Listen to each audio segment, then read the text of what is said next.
Give us a couple of mic tests for the live stream, please. Okay.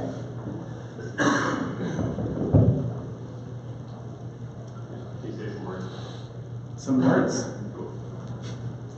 Are you still going to need the laptop? Yes. Okay. Sure. Okay. Just give it a couple minutes. Awesome. Do you want a cup of water? That'd be great.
Sweet.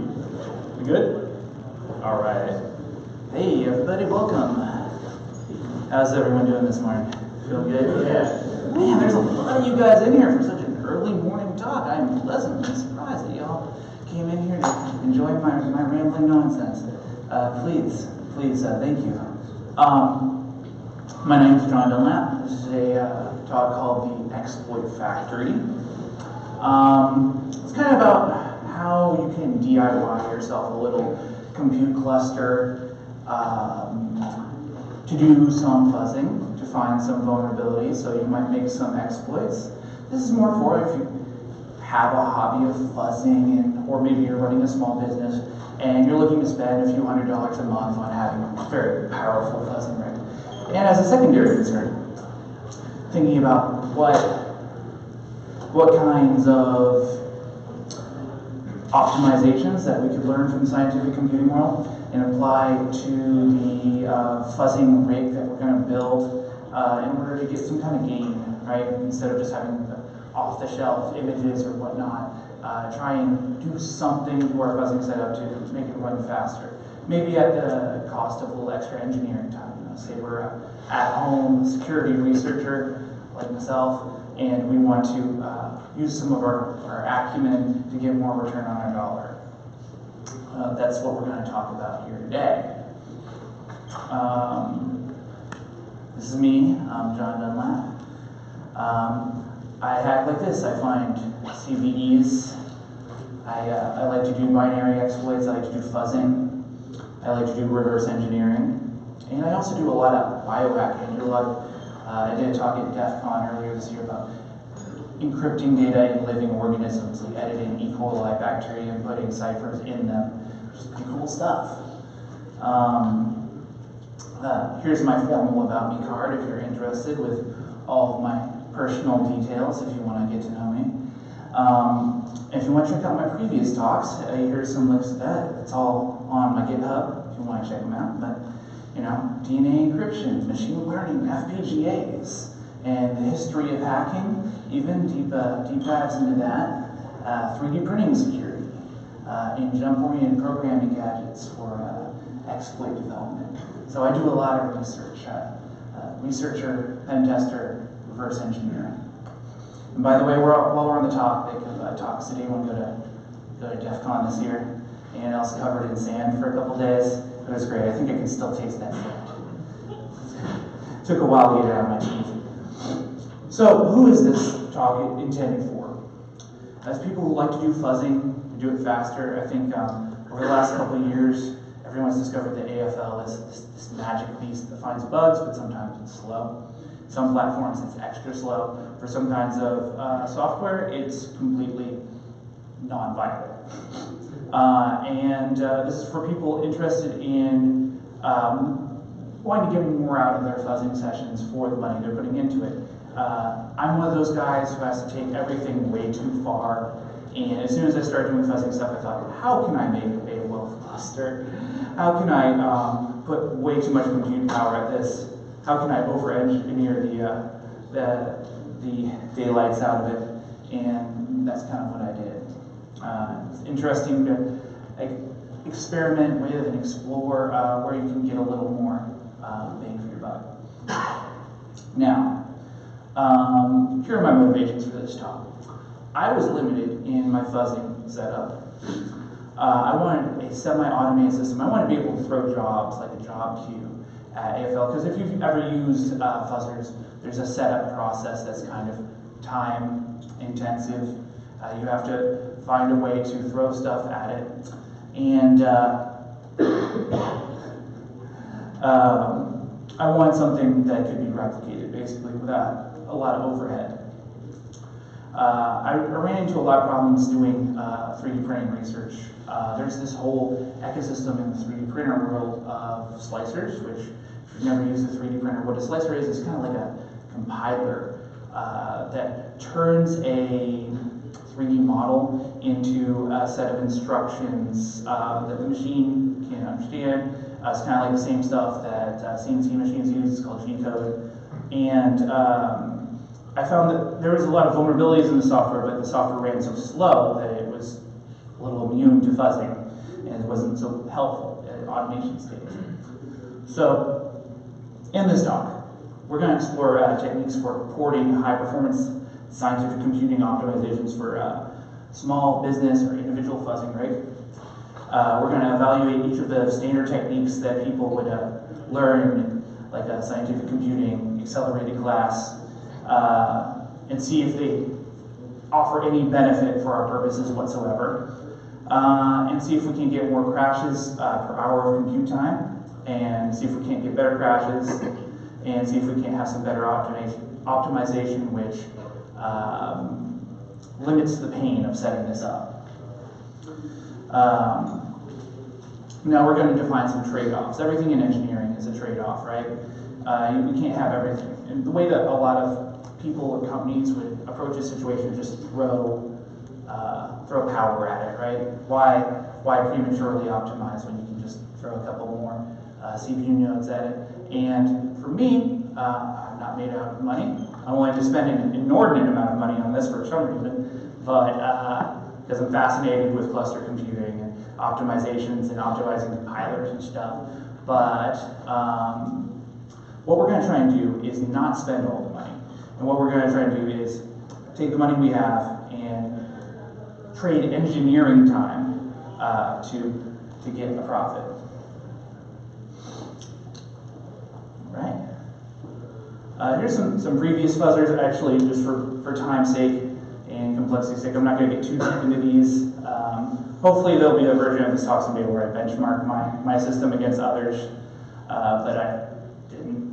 And honestly, they're not quite optimized in the same way that I'm looking to do. These kind of micro optimizations are honestly, in a more widely applicable system, not super advisable, because you're going to trade a lot of engineering time for what you get. But I like to tinker, so this is fun, and I think a lot of people will get something out of it. So before we get too deep into the application side of this, let's talk about, in general, some high-performance computing optimization techniques. Sort of like, if you were going to take a class on scientific computing, what kind of techniques would you learn to optimize your C code to make it faster? We're not generally talking about like big O optimizations for algorithms. What we're talking about is things like optimizing for cache, that kind of stuff. We're going to go over this in detail, and then we're going to go over how we can apply those optimizations to a fuzzing scenario, and whether it helps at all, and what scenarios it does help.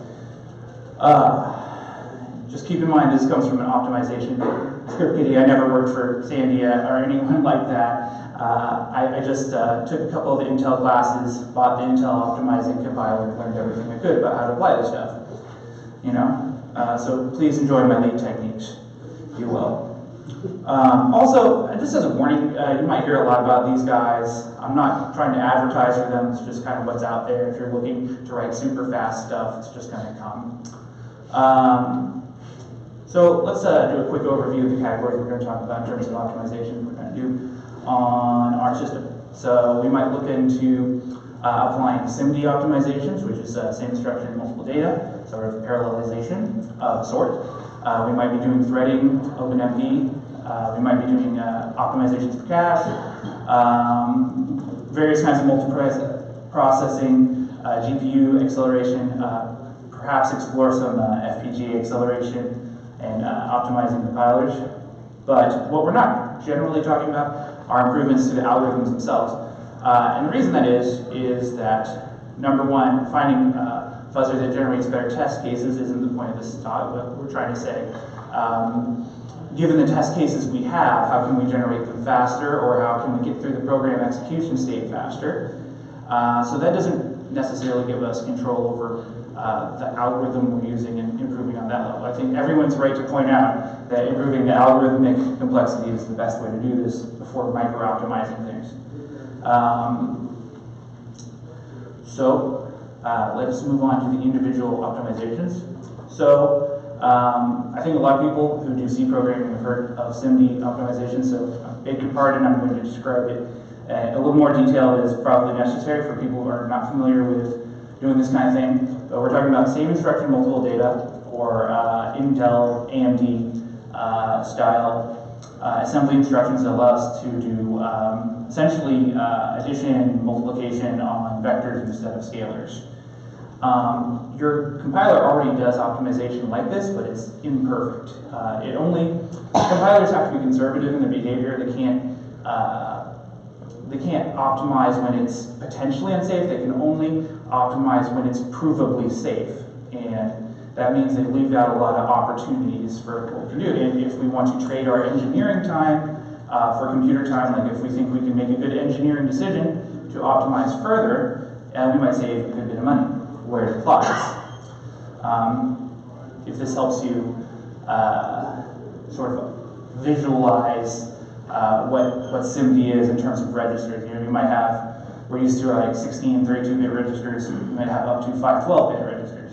And when we're doing things like matrix multiplication, like a very thorough SIMD optimization might really give us some degree of speed up on the order of like 10 or 20%. And of course, like C programmer people in the audience are like, you can't do that, the compiler will always do it better, and it's just not true. I'm not going to entertain that. Like I said before, only sometimes does it do it. It has to do it conservatively, and we will find situations where we can help ourselves by doing it manually. And hopefully the compiler we're using or the library we're using sort of enables us to do that efficiently. So if you're wondering about like the general case, because when I got into this, I'm like, how do I find the cases where this doesn't happen easily? Conveniently, if you use the Intel optimizing compiler, it will just tell you. It will look at every loop in the entire program and say, I gave up. I didn't do it. But if you're manually looking through code and looking for situations where the compiler is giving up, you're looking for data dependency situations, right? So in many cases, the compiler decides that one piece of data is unsafely dependent on another. I'll show that in a second. But if the compiler thinks that, it will never try to optimize it. But in a lot of situations, we can teach the compiler that it's okay, or we can just manually do things. So here's a case for you all to get you thinking about it of what a unsafe parallel situation would be. This is like Fibonacci sequence. Most people are familiar with this. It comes up with like coding interviews and that kind of thing. And in this case, because we're computing things based on previous values, we can't do it all at the same time, right? It's linear. That in this case, we can't refactor things into matrix multiplication. So keep that sort of dependency in mind when we're thinking about how can we speed up fuzzing on our compute cluster, right?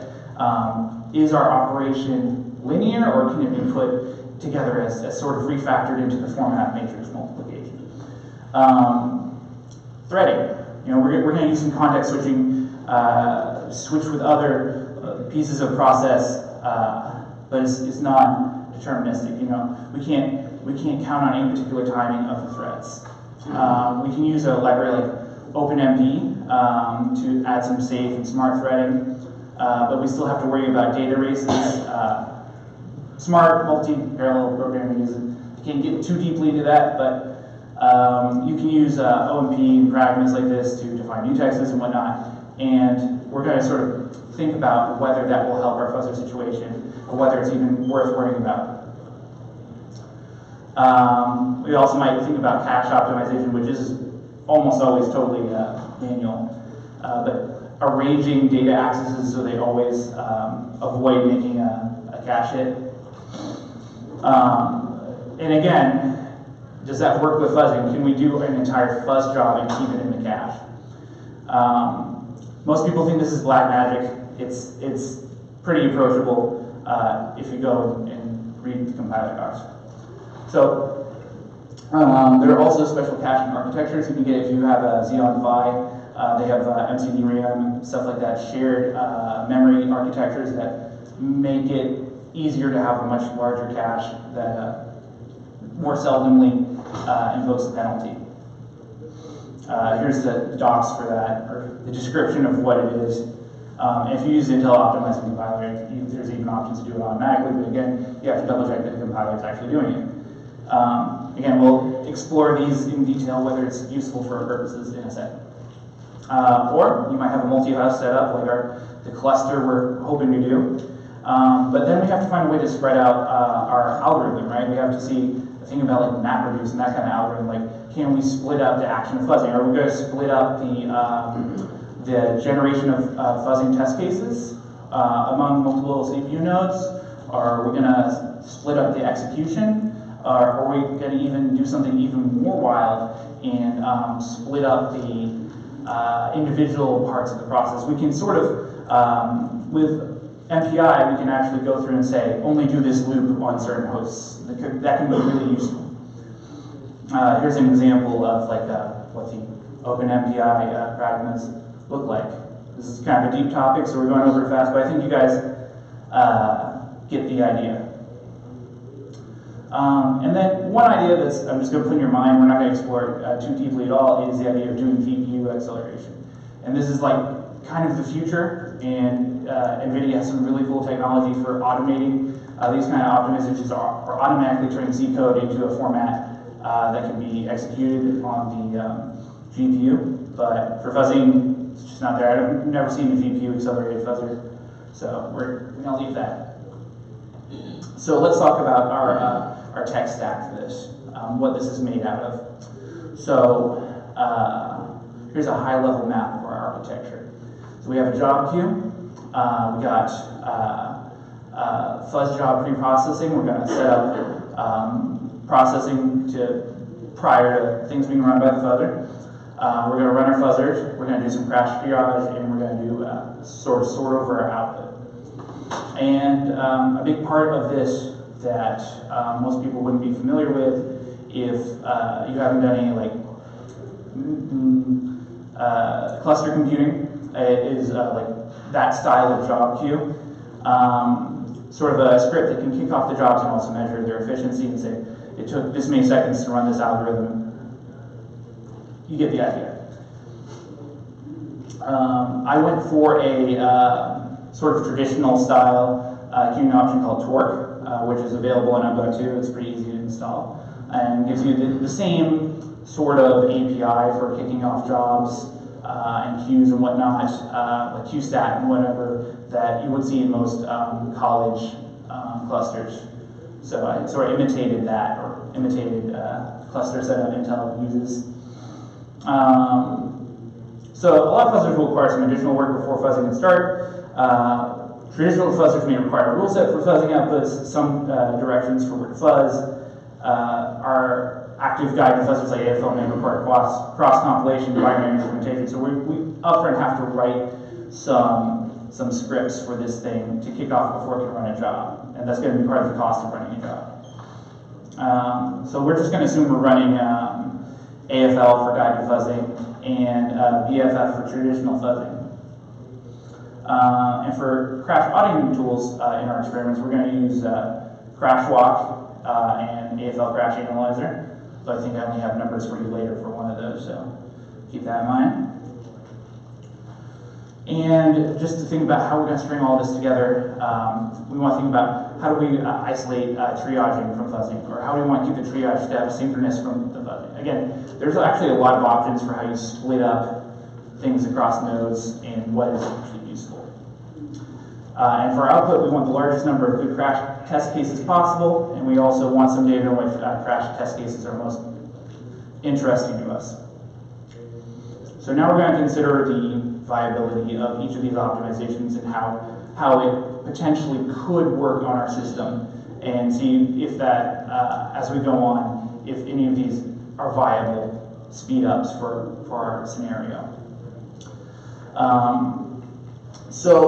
Fuzzers in general have a weird bottleneck to them in that the fuzzer itself may only be doing a fraction of the work depending on the target software. Often it's possible for the target software to eclipse the amount of CPU. So really speeding up the fuzzer itself is a little bit of a waste of time. We're still going to explore that, but it appears that a lot of the biggest gains are speeding up the execution of the test case without changing its semantics. So most of the delays are generated as the software kicks off new iterations of the software. It's going to fork new processes. This is a big thing. If you've seen ever used AFL on macOS, this is like horrible. Fuzzer will spend a lot of time waiting for the fuzz case in target software to finish. It's possible to have a situation where the parent process is taking more time than the child, but it's uncommon.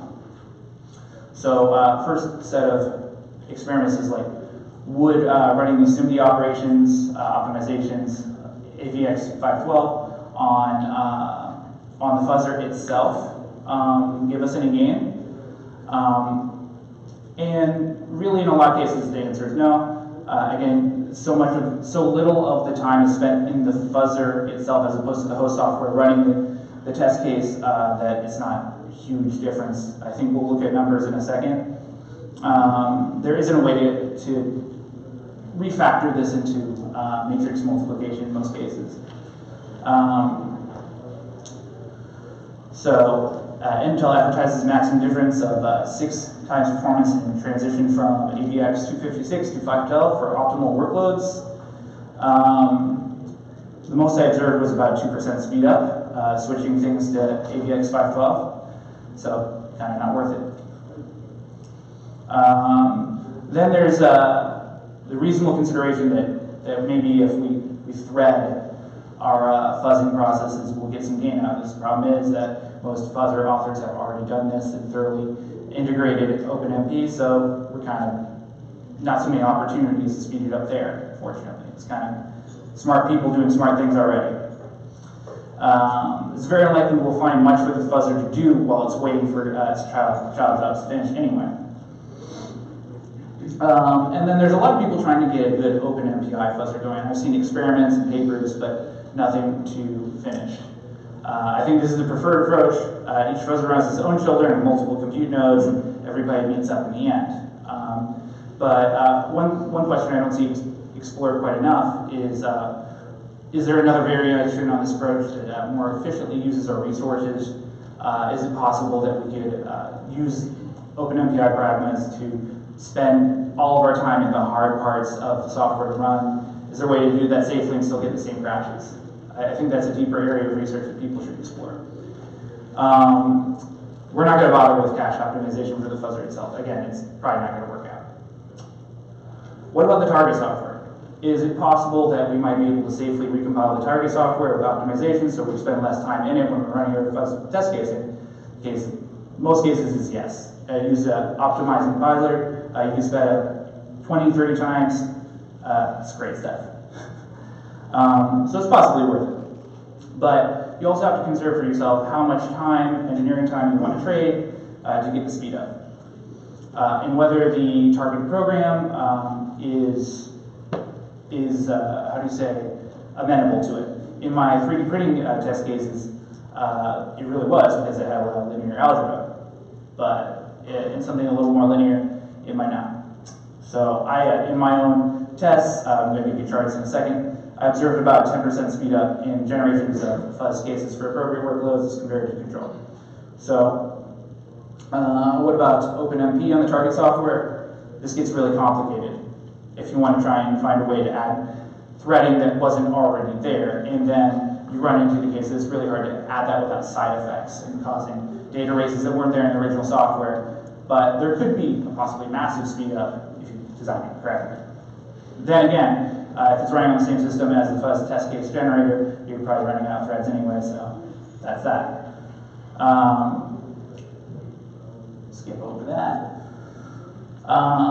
And then we might want to explore how we can better split up over nodes the running of the target software. I touched on that before, so we don't have to go too much deeper on that. Again, splitting up things smarter ways would be a cool idea.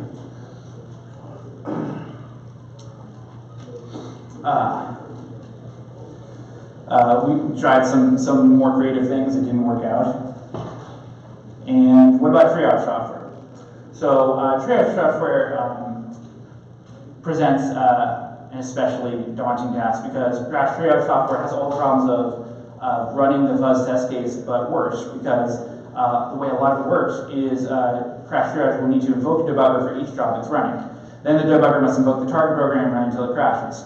And that means we're waiting around on 2 forks instead of 1, and we're waiting on a crash. It might take an undefined amount of time. And currently there's no solution to that other than to parallelize everything. And it's just down to the number of nodes we have.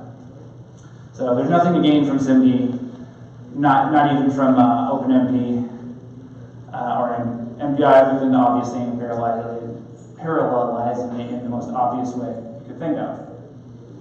So just to sum up, what did we learn in this section?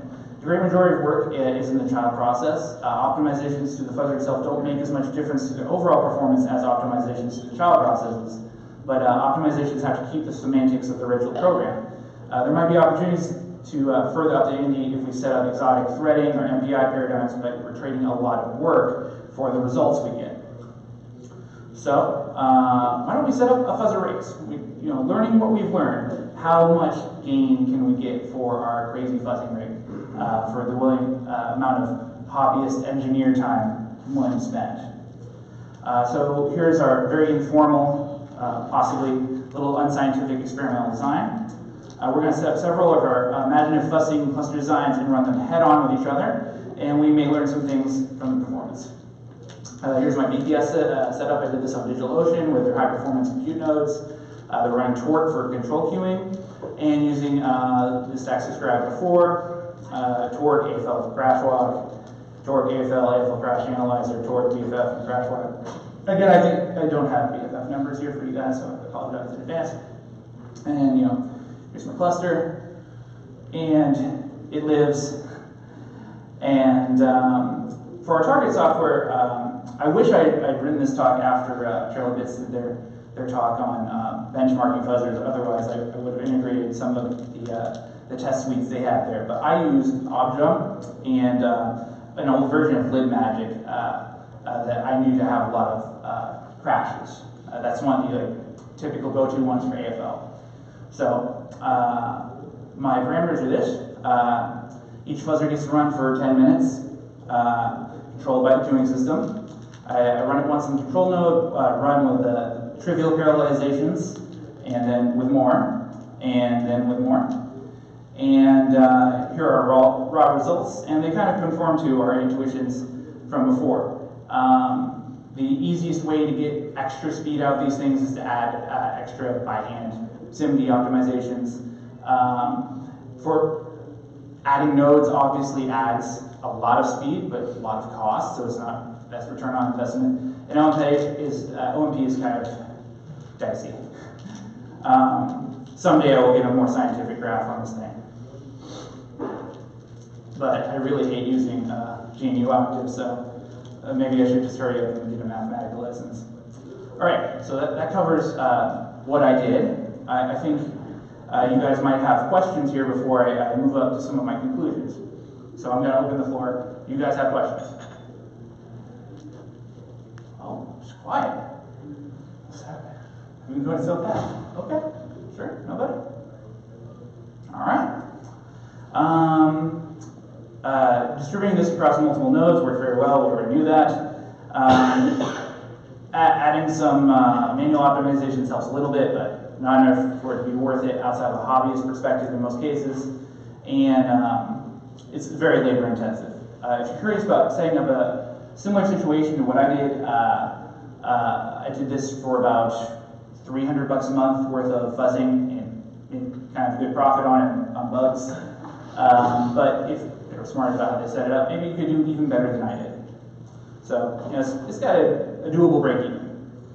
I don't think it would be any cheaper doing it with an at-home cluster and paying for your own electricity and cooling and stuff. Just back of envelope, it seems like it's not viable. We didn't add any slick continuous integration tools to this. We didn't have any automatic deployment of nodes. That might be stuff to add for the future. I'm definitely continuing this research. I really want to find a way to GPUize this. I feel like that's the future, but it's really hard to do it without side effects. I think that a lot of the future of this is doing chunks of programs instead of the whole things strategically. But it's hard. And there's all kinds of exotic solutions, you know, net-based fuzzing and that kind of thing, but that's pretty much where we're at. Well, that's the end of my talk, and if you guys have any other questions, let me know. My name's John Dunlap, here's my contact details, and you can grab the slides right here.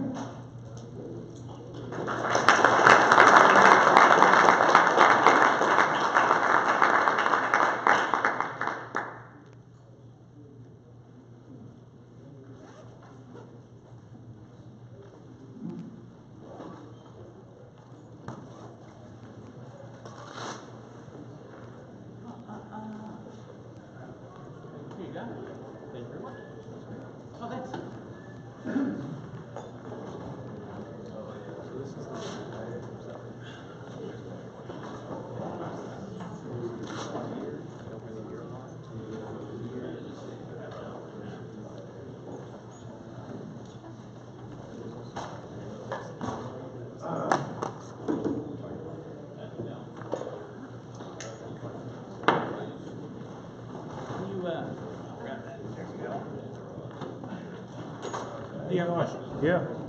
Really about your other research, biogenome. Sure.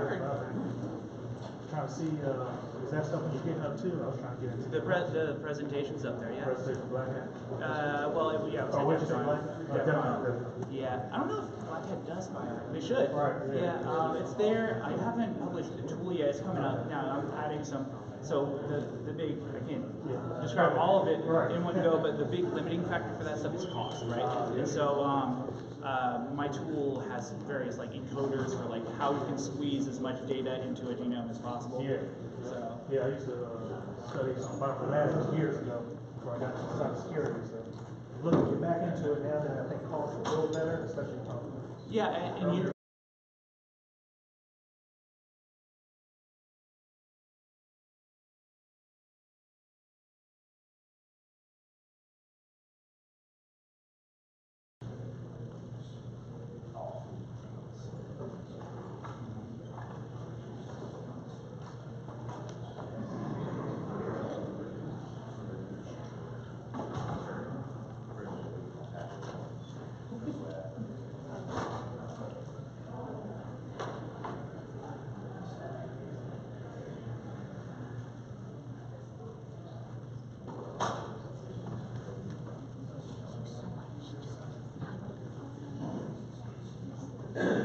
Should I just start now?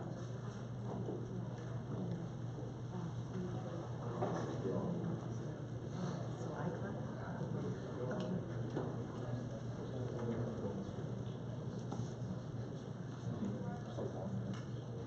Renting.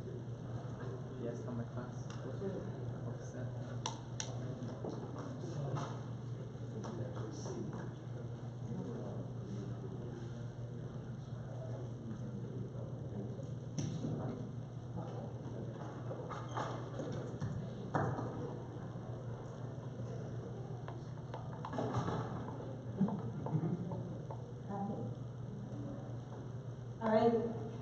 afternoon. I'm going to get started. First of all, thanks everybody for being here. I hope you've had a great con here at BSidesDC. I'm Cheryl Biswas. I'm your friendly Canadian neighbor to the north. You're all welcome north of the border anytime.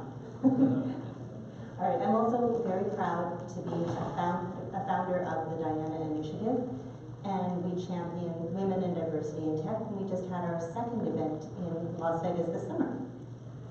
You can also find me online as Encrypted. We all know what this is, but you can say it with me if you want.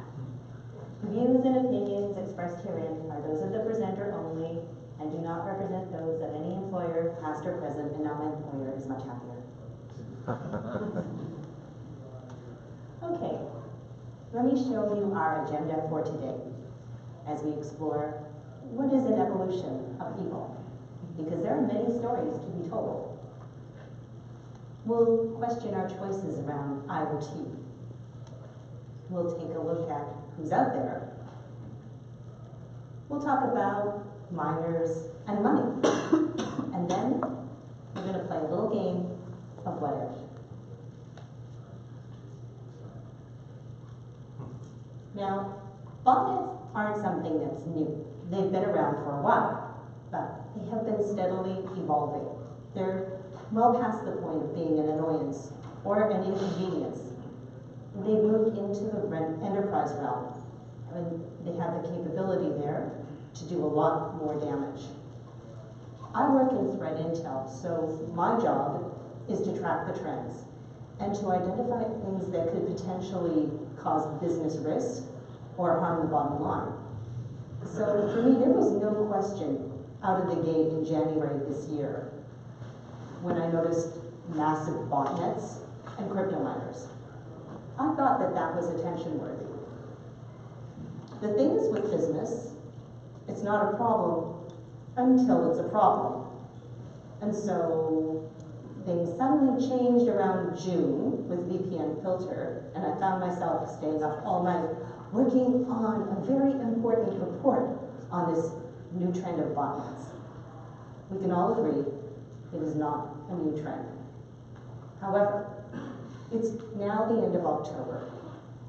As I see things, botnets pose a clear and present danger. We need to look past what it is we think we know, because something wicked this way comes.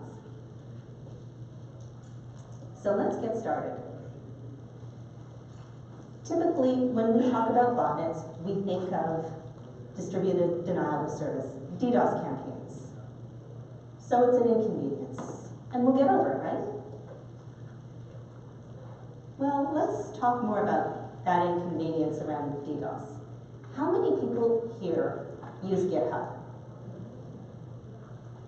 Okay, so you remember what happened back in February of this year to GitHub.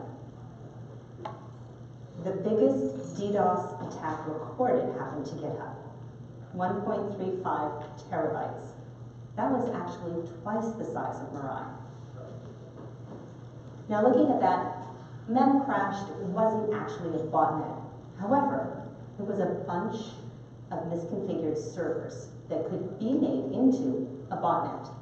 And we've got a lot of those servers that are internet facing that shouldn't be. And they live in enterprises that don't seem to know about them. Because we've got this ongoing problem with shadow IT, but that's another talk.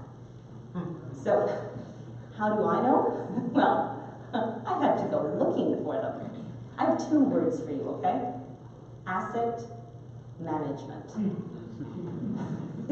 Yes. When it is done right, asset management is going to save your ass time and again. You can quote me on that one. Done the way I have seen it, you are going to get hit. So, I'm going to illustrate this point with the misconfigured memcached servers that were accessible via public internet. That's a very important statement, accessible via public internet. Because the predecessors were Mongo and couch databases. And I'm pretty sure some of you last year saw what happened to a whack load of those. And they got totally pwned by ransomware. And you can see how well that lesson was applied here. And it's only going to keep happening. So by way of a quick explanation for people who may not know or be familiar with the term of memcached, because I certainly wasn't, it's all about helping to boost the response time for database-driven websites. And it's a memory caching. So what you've got here is a default insecure configuration. And we have experienced a number of major issues around insecure default configurations. We understand this very well. In this case, it allowed for a DDoS attack by using the UDP packets that were amplified by these servers, and amplified in terms of 51,000 times. It enabled the attackers to use fewer resources. It greatly escalated the scale of the attack. I'm going to assume that everybody knows what the CIA triad is, right? Confidentiality, integrity, availability. So it's really easy to understand this in terms of availability and its impact to us. But what if these attacks by botnets were able to impact the other two sides of the triangle? So Martin McCabe is the global security advocate at Akamai, and I know a lot of enterprises use Akamai. And he said this, that a lot of countries don't even have 1.3 terabits coming in. So if you had an attack leveraged at a country that didn't even have that level of resource, you would see them go offline for a considerable length of time.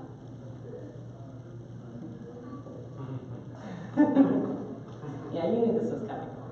All right. Imagine a zombie apocalypse of robots. I'm not kidding. Oh my God, we connect everything to the internet. This is the connected hell of IoT, where set it and forget it really is the best practice. So, default passwords. They're de rigueur. Embedded system vulnerabilities are everywhere. And we haven't even factored in what is a veritable tsunami of unsecured connected devices being acquired within the developing world. So botnets a few years ago were used by script kiddies who were playing the Grinch at Christmas time and just, owning Xboxes and PlayStations. But now, well, now we've got bigger kids to worry about. And the attacks have taken on a whole new meaning because botnets have become one more weapon in a digital arsenal for the games that nation states play. There's no referees and there's no playbooks. So we've now experienced the impact of DDoS botnets built from hundreds of thousands of Internet of Things devices, compromised, and they represent a rapidly expanding attack surface for us. Problem is, it's consumer driven. So the race to the finish line doesn't even let security be an afterthought. And there's very little incentive for manufacturers to do things better. And how do we even begin to regulate this? Okay, put up your hand if you want to be a regulator. You do? Okay, we'll single you out afterwards. All right, and at the beginning of this month, another 9 million inherently insecure devices got added to the botnet trough. It's not really the devices in IoT botnets that are unmanaged. This is per Jeremy Canelli of FireEye. But it's that things are just left out there, untended, not updated. And the problem is a non-technical average user just thinks it's a glitch, when in essence they have no idea they are being compromised. So how about this? Botnets that are built to download other botnets. That's wicked. And actually that is wicked, which is a botnet that has downloaded Omni, Owari, and Sora, which are all spawn of Mirai. So what we've got here is virtually, quite literally even, a playground for attackers with botnets and aspirations. So if they don't see the limits to their creations, we should not limit our expectations of attacks. We all know by now what happens when source code is made public. And there are numerous variants of Mirai and Satori out there. But we need to start thinking hybrid, because there's source code out there as well for Trojans, ransomware, and other interesting exploits. I'm going to let this one speak for itself. By chance, does anybody follow Bob Rudis? He's with Rapid7. He does a lot of interesting posts on Twitter with regard to data science and botnets, and he's put some interesting, scary stuff out there this past year. Okay, so let's talk a bit more about who's out there. I would say that Mirai was a pivotal moment. How many people here remember the fall of 2016 when the East Coast went down?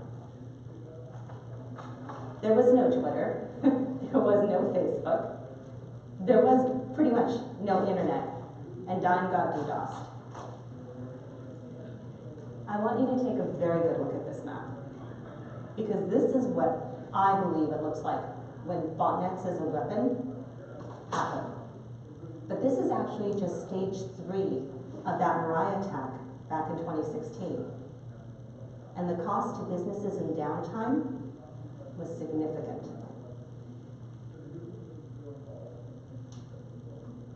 These are some of the major botnets since Mirai. This is where it pretty much all happened for me. I'm going to say it incorrectly, but Smallman Room. So this is when I perceived botnets pivoting from DDoS and spam to monetized attack vectors. Smallman Room was a giant mining rig, one of the biggest and most successful cryptojacking botnets that were active. And as we've seen this past year, botnets and crypto mining go hand in glove. It netted $2.3 billion, and it leveraged Eternal Blue so that it could find and enslave more of the devices. But in this case, it learned how to evade sinkholes. Also, it used the Windows Management Infrastructure, WMI, to help manage and configure more mining bots. And this wasn't something seen up to this point in other miners. Hide and seek. Is anybody familiar? Has anybody been following the development of botnets over the past year? Okay, these ones are intriguing. That's why I'm presenting them to you, because you really will see the evolution of sophistication and capability and why we should really be worried. This one emerged in January. It was only the second botnet to have peer-to-peer architecture versus conventional command and control. Peer-to-peer enables it not to be tracked. So it also comes with a worm-like spreading mechanism for rapid infection. And it differed from the other botnets out there in terms of its complex features and its constant redesign. Because why just DDoS when you can do data exfil, code execution, and tamper with device operation? This is a bot that's going places. So in May, it came back with even more. One magic word: persistence. And this, my friends, is a game changer. Because before this, you could just turn it off, turn it back on, and flush it out of your systems. Not anymore. Then, in July, they added database servers. There's a reason why I brought up Mongo and Couch. We've got a bad history with servers and their exposure and online susceptibilities. But no, there's more, because in September, they added the capability for Android devices. And we all know there is a truckload of those out there, and they're not secure. Ah, Milobot. This one's interesting. This is an attack bot. It was designed for malware versus malware wars, and it can hunt and disable malware on the targets. It surfaced from the dark web, I'm not surprised there, back in June, and it displayed an unheard of level of complexity. This is an ongoing theme for this year, with various tools and evasion tactics. Note the anti-VM, anti-sandbox, and anti-debug up there. Yes, but even better, its internal parts are wrapped with a lovely encrypted resource file. Now, in addition to the ability to hide itself well, it's multi-purpose, multifunctional, so it could do code injection, but it also does something called process hollowing. Has anybody heard of the term process hollowing? Do you want to give me a quick explanation? It's able to inject itself into another running process. Basically, that would also protect from that. It's like a evasion technique. Right. So if a bot had this, would you be worried about it? Yeah, me too. Okay. Now the malware comes in 3 layers, and each layer is responsible for executing the layer that comes after it. The final layer uses reflexive EXE technique. So essentially it's running EXEs in memory. None of this stuff is really happening on the disk. And we all know that if you do stuff from memory, you're not being able to track it or trace it. So Milobot can be used to download whatever its bot herders want. If you're thinking ransomware, if you're thinking crypto mining, if you're thinking banking trojans, spyware, anything. Did everybody get that FBI notice in June? Oh my God, 500,000 SOHO routers across 54 countries. Now this malware strain, it's incredibly complex compared to the other stuff out there, but for good reason, because we know that it is nation state driven. And this is the second bot that was equipped with support for persistence, remaining after it was rebooted. And I hate to say this, but a lot of people believe that we haven't kicked it. It is still thriving out there, despite what the FBI had said. We can detect it and we can clean it.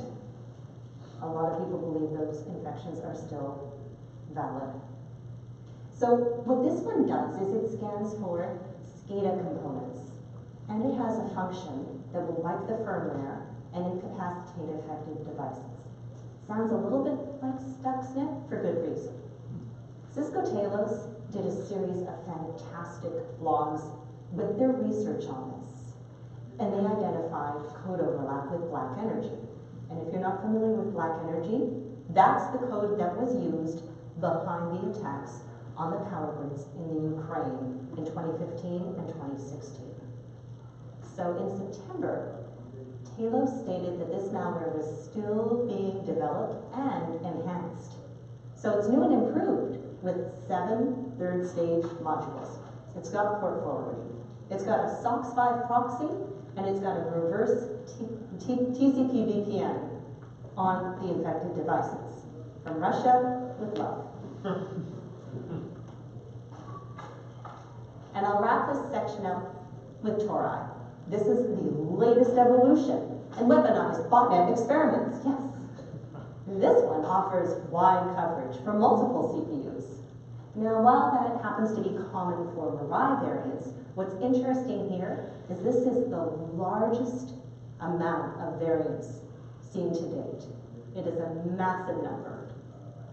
The security researcher who caught the sample found that it was tunneling through Tor, and everybody understands, I'm sure that Tor is the onion router network, so that you can't be detected, hence its name.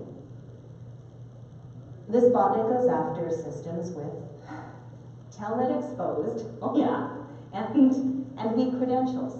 Who'd have thought? Apparently there's a lot of them out there though. It determines what the system is, and then it will use several versions of the same command to ensure payload delivery. Backups on its backups, quite literally.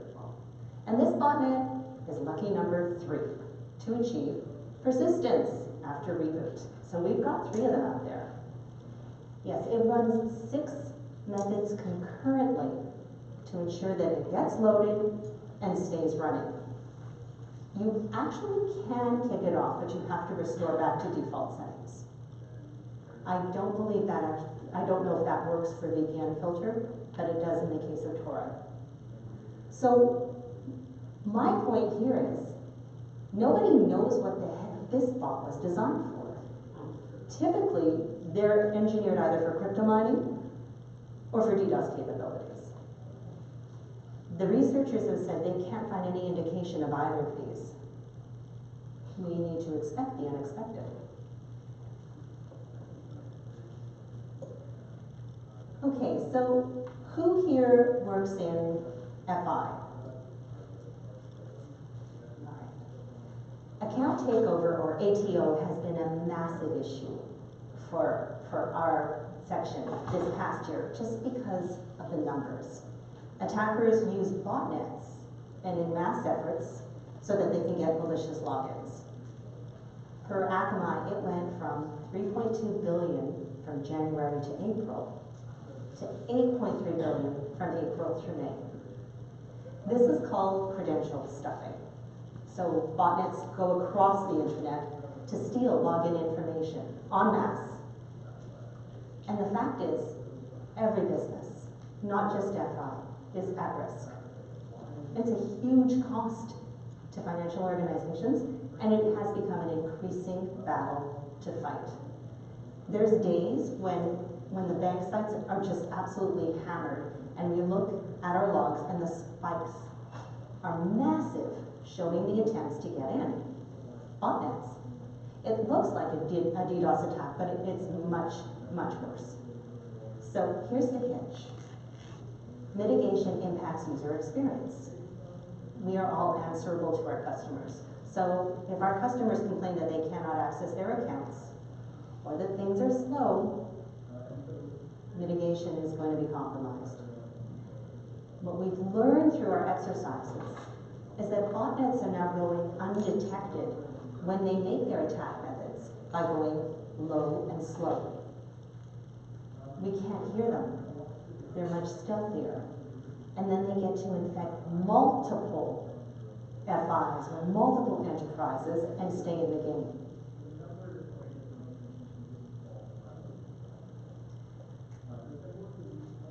So this is our life, botnets and Trojans. It's a marriage made in heaven too. I'll talk through a few of them with you just to get you familiar with what we're seeing. Black botnet happens to be a proxy botnet.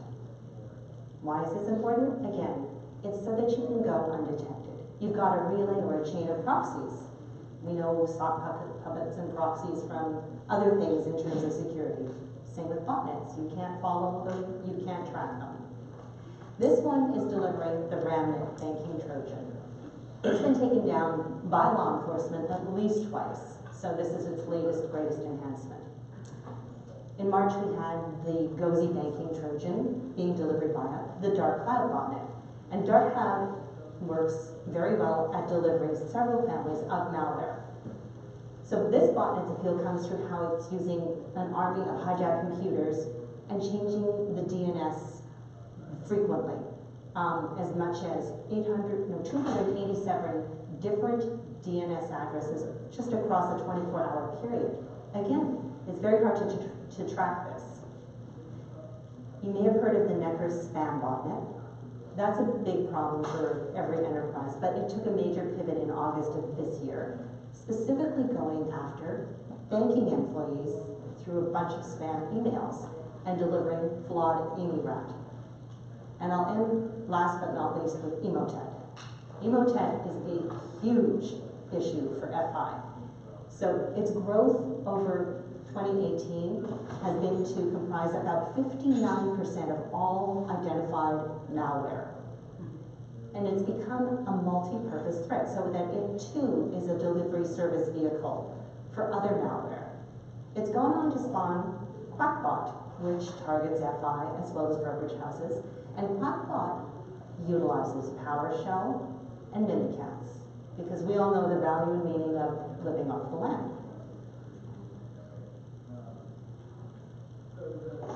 So if 2017 was about ransomware, 2018 has been all about crypto miners. There have been some very notable pivots from individual machines up to enterprise systems. Now, this is not about Bitcoin and Monero themselves, but it's about what it takes to mine them, because miners are resource intensive. They devour CPU and power. So that's the move behind enterprises, especially data centers or cloud services. All of those servers and all of that power, crypto miners' dream. And it's a lot easier to go to those places where they expect high usage of those particular things. You're far less likely to be detected.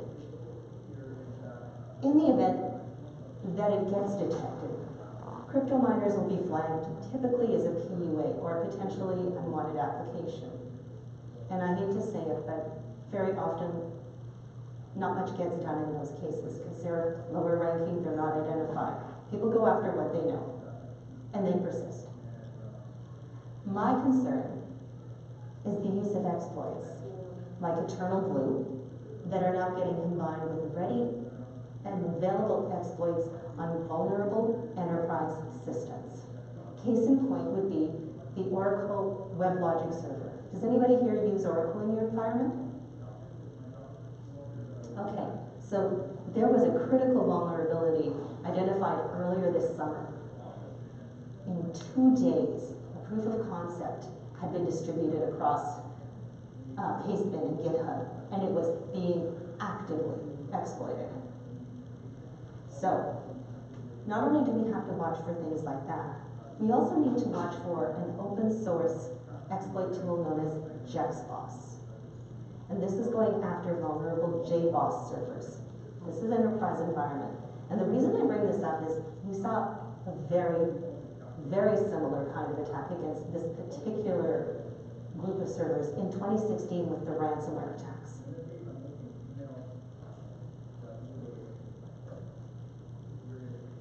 That's the massive spike. Symantec blocked 8 million attacks in December of 2017. Zscaler says that at one point, attackers were trying to compromise 30% of vulnerable systems across the globe in a 24-hour period. Bless you. But even if your systems are patched, you can still be at risk. You're at risk to the browser-based attacks, and this is an area where considerable growth is taken. And the barrier for entry is low. In June, Prowly botnet infected 40,000 web servers, plus modems, plus IoT devices for crypto mining. And it redirected users to malicious sites. It leveraged multiple vulnerabilities, and it brute forced credentials in order to gain access.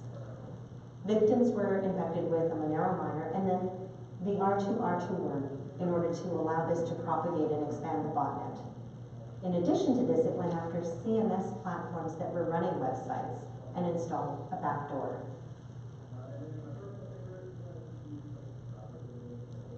Now, when you hear Apache threats, you should know it's bad. Equifax bad, right? But no, actually gets worse because I will now add the magic words, Eternal Blue. Zealot offers new attack vectors. It automatically delivers malware on internal networks via web application vulnerabilities. And it exploits Apache threats. It uses Eternal Blue and, the other infamous NSA tools cache to propagate internally in your networks.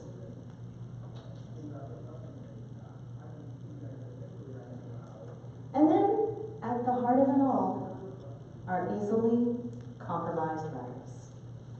And what is the router of choice? Necrotic. And that just went from bad to worse because they leveled it up to carrier-grade routers.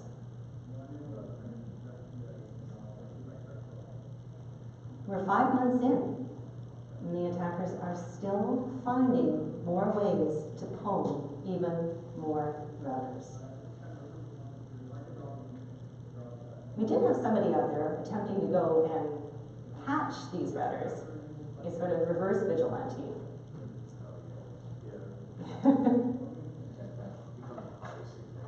All right, so the fact is, attacks evolve. Where could attackers go with this? What happens when they level up to nation-state capabilities and not adding tools and tricks? Because the devices that make up armies here don't need to be sophisticated, and the attackers are definitely winning with quantity over quality.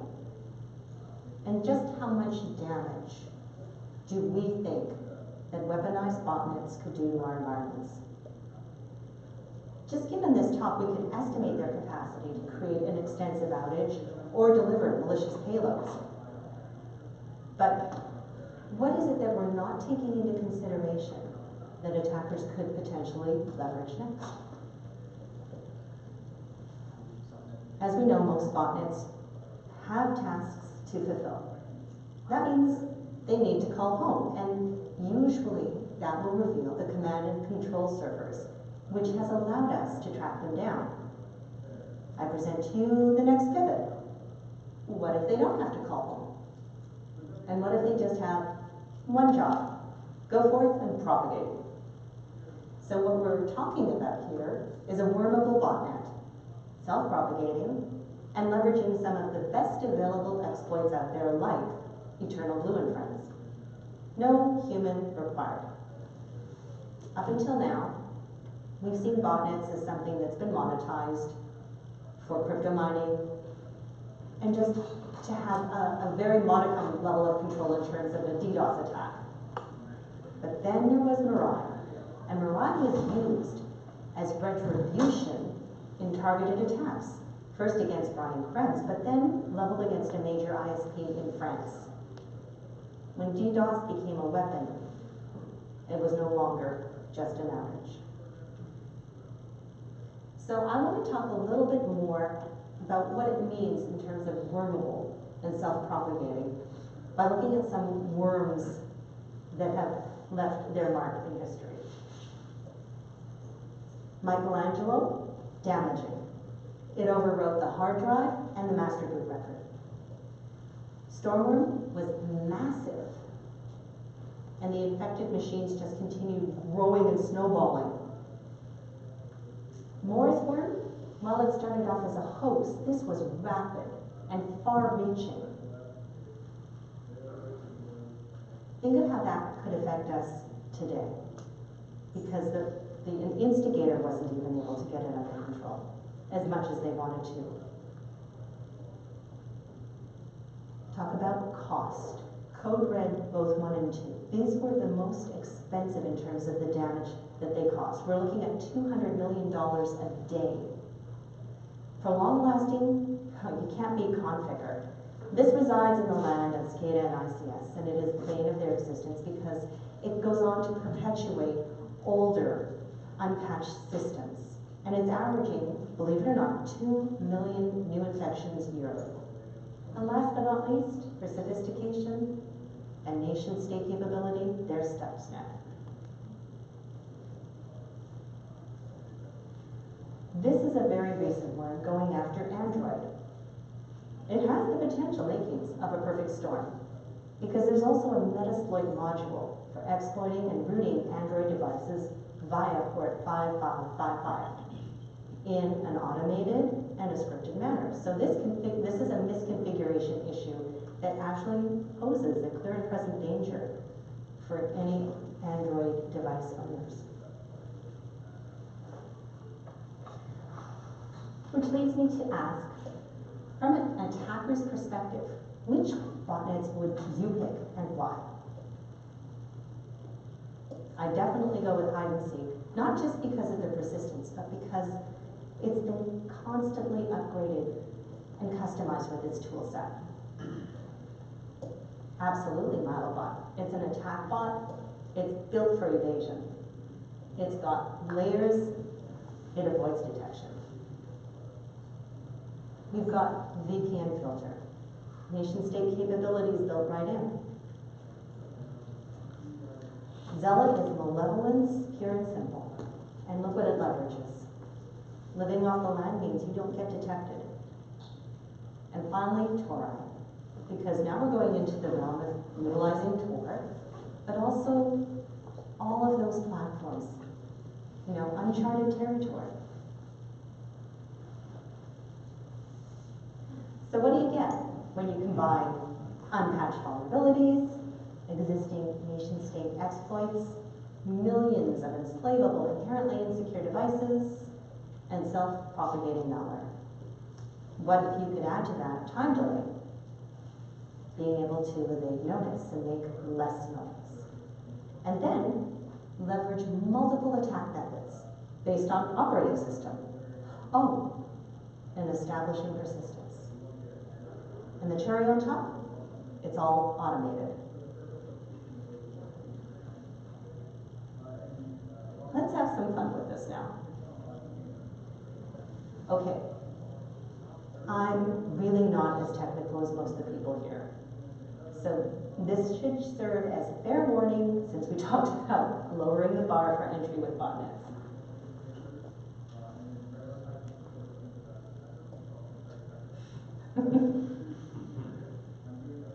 All right, where to start? Oh my God, you can YouTube anything.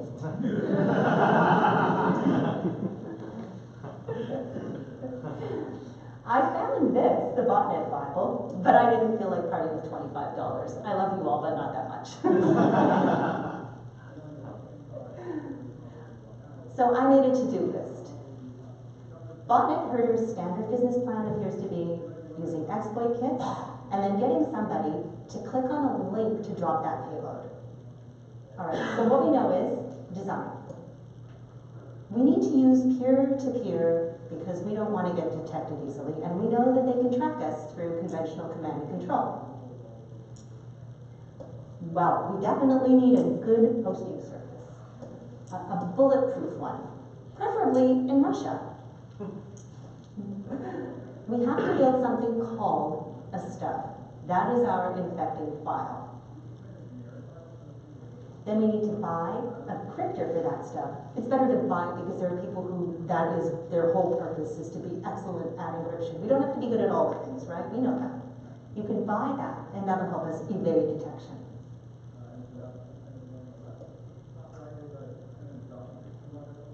And then we know this, we need to find a vulnerability that affects lots of devices, like a router. And we're going to need a rat because a remote administration tool is essential here. I didn't really want to go play down in the dark web, so I stuck to the surface web. And you can find loads of stuff on Pastebin. You really can. This is just a selection of some of the bulletproof hosting providers out there. I took a look at one. This is the clientele that you're going to find. I'd like to point out things like GPON loader and QBot. Oh, and we talked about this earlier. JexBoss, vulnerability scanner. As you can see, there's some really high-end clientele on these. If you're looking for it, you'll probably find it through your bulletproof hosters. Now, we also know we need a cryptor for our stuff. I went and looked on hack forums, and you can see there's an excellent selection of cryptors available. We want to be able to bypass conventional AV signature detection. I looked at an offering from Nightcrypt. It looks like it has an actual terms of service. But it's also all about being able to run on a variety of Windows platforms.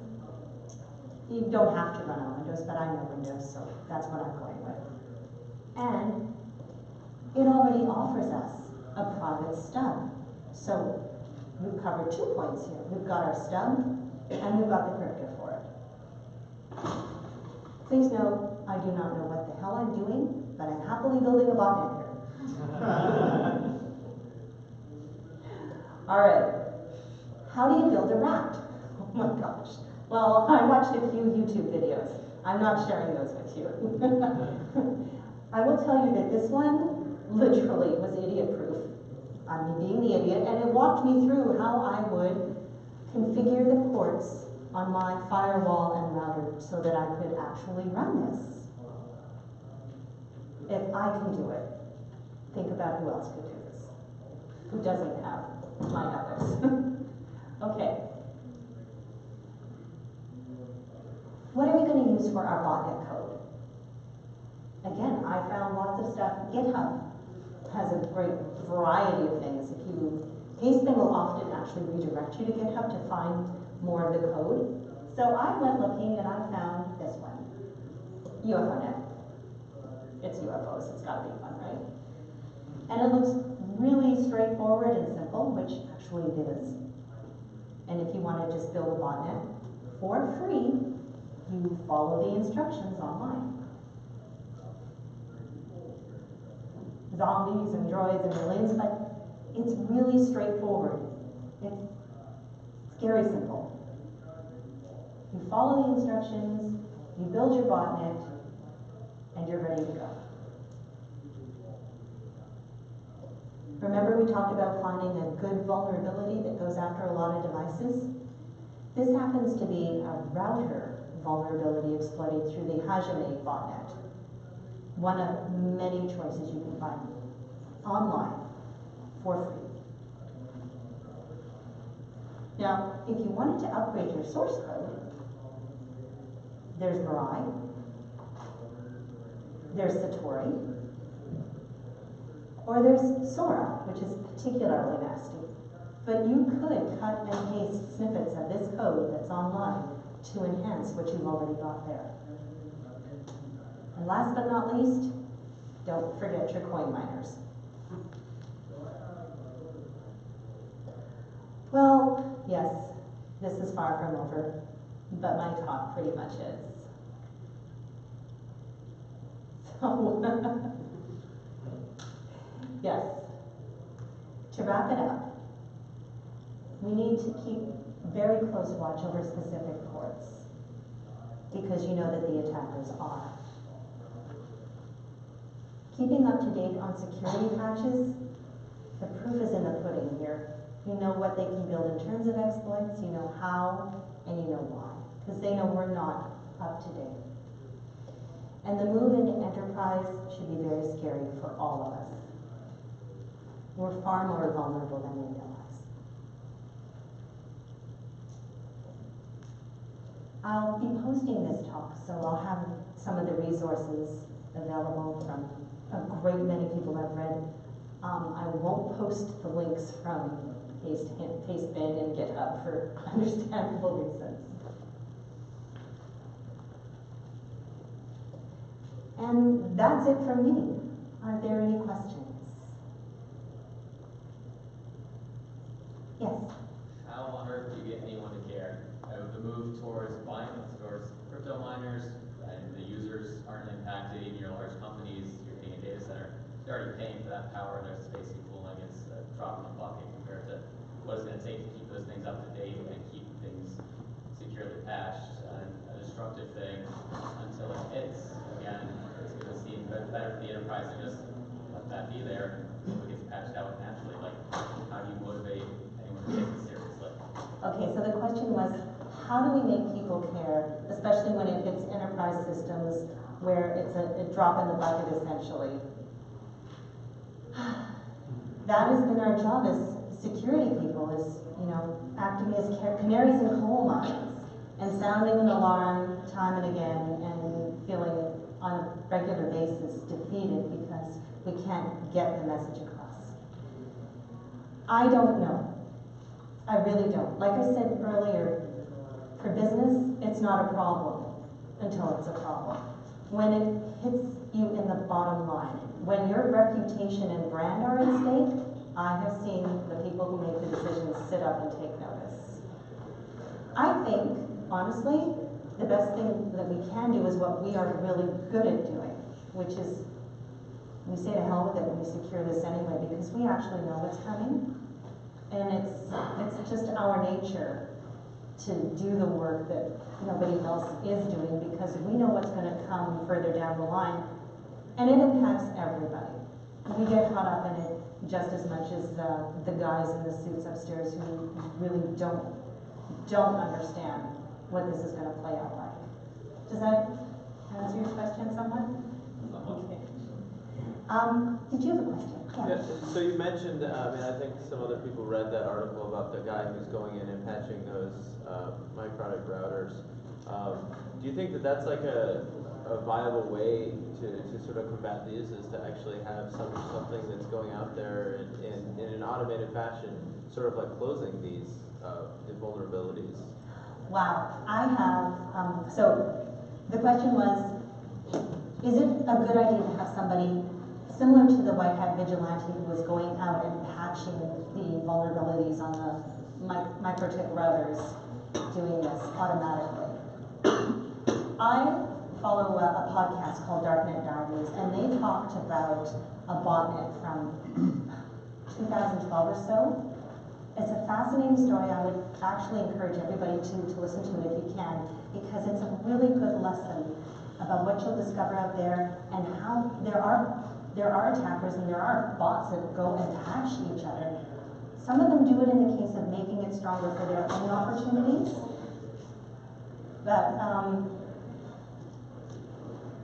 I would really like to say, if we had a kind, altruistic source that could safely automate identification and patching of these routers to make that possible, it would help all of us.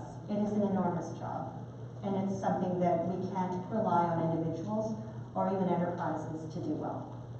Right, the follow-on is, like, you mentioned regulation and, like, potential, like, is this a role that some government needs to take on? Because you mentioned, like, if one of these botnets goes after a country, it could completely shut down the country. So we're potentially, if nation states are going to be using these as weapons, maybe other nation states need to, like, diffuse the weapons, if you will. Does that make sense? Okay, so the question is, should we put this into the hands of a government to manage? I'm going to back down on that one, and I'm going to say no, because it can become a very dangerous double-edged sword. I don't want to give any government that degree of ability or power, as much as I think we need to have a bigger body regulating this and taking it on. It's a great question. Any other questions? Yes. Assuming you execute your to-do list through to fruition, how many boxes you pwn?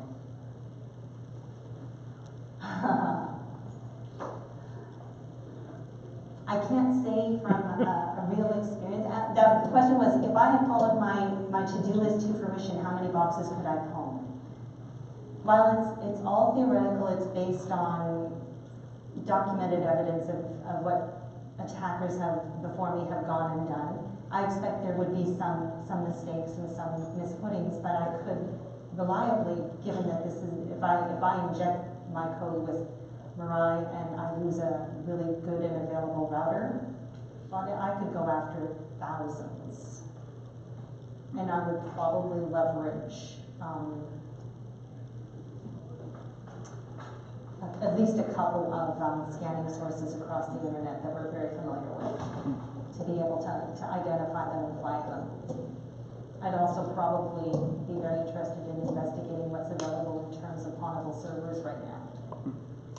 Does that answer your question? Mm-hmm. Okay. Am I done? All done. Okay, thank you so much, and happy Halloween, everybody.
You guys having a good time? Yeah. Cool. Anybody's first time? Cool. Anybody going to B-Sides Delaware in 2 weeks? It's a different community to go to. You'll enjoy it. A lot of financial folks, which is pretty fun to hear their stories. Joe, is this threat hunting or job hunting? This is job hunting, but if you want, we can talk about threat hunting too.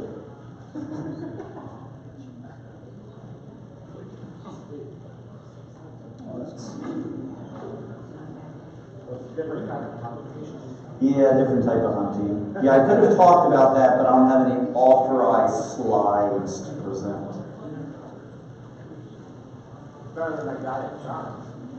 You have 7 slides that make a text message, you got a clearance. That was a fun one. That's good. See ya. Later. See you done actors.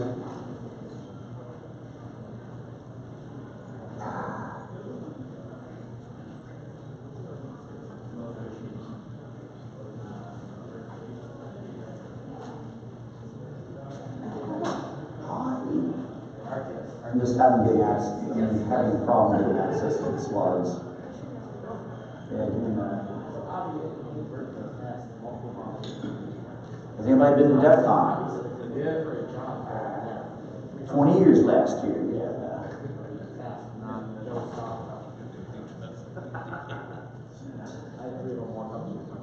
That means you've seen a lot. Pardon me? You've seen a lot. Yeah, so let's see, I've been part of the community since it was a community, and okay, so how many were born in the 90s? How many were born in the 80s? How many were born in the 70s? You old people. I started hacking in 78 and it turned into a job. What the heck?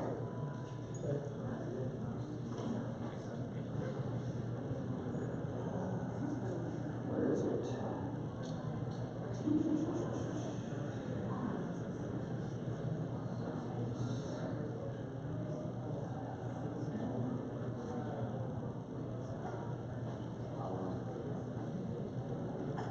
Sorry, again, I'm trying to find the slides.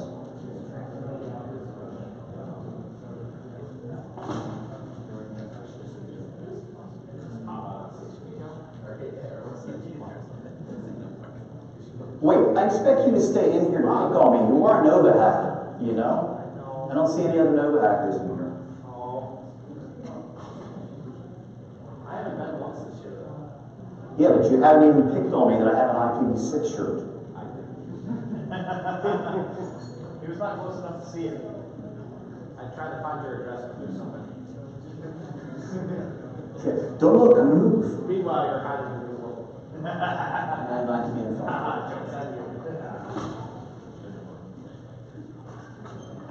Again, this is all usually prepped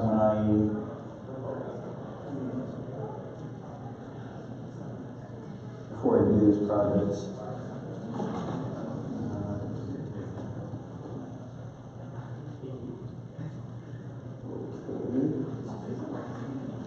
We were waiting for you. Come on in.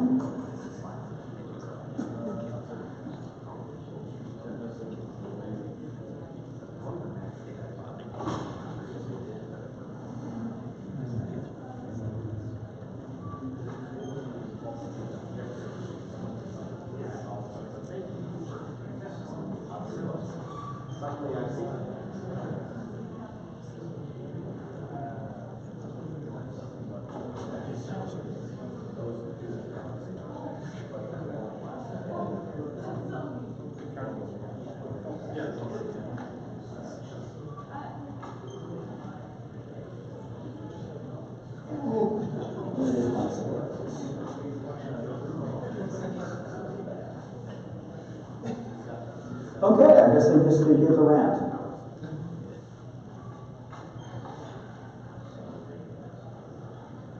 No slides, just rant? Yeah, that's, sorry guys. I thought I had it right here. I carry multiple laptops with me, you never know which laptop I have. Pardon? Yeah, this is the Windows with a Z. No, this is, it's usually what I speak with also. I can't find the slides.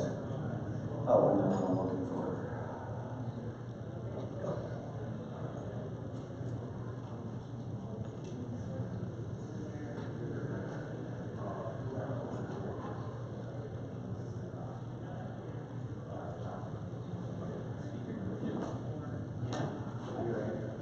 Yeah, speaker is trying to find the slides.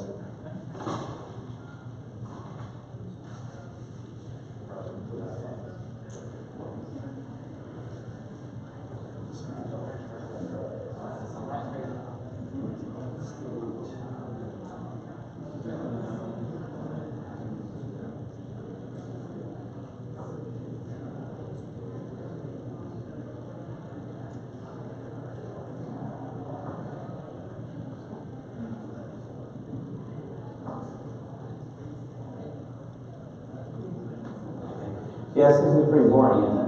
Boring for me too, not to be able to stand here and have fun.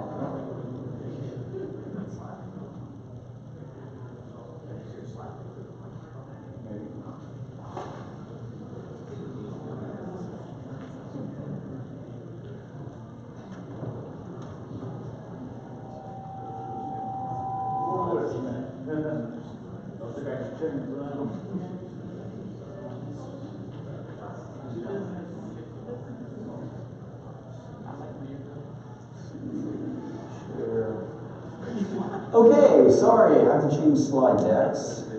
You'll enjoy this.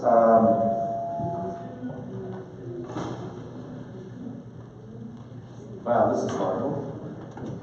There's this. Joe, would you like some tech support? Yes, please. I do not have my HDMI to Apple.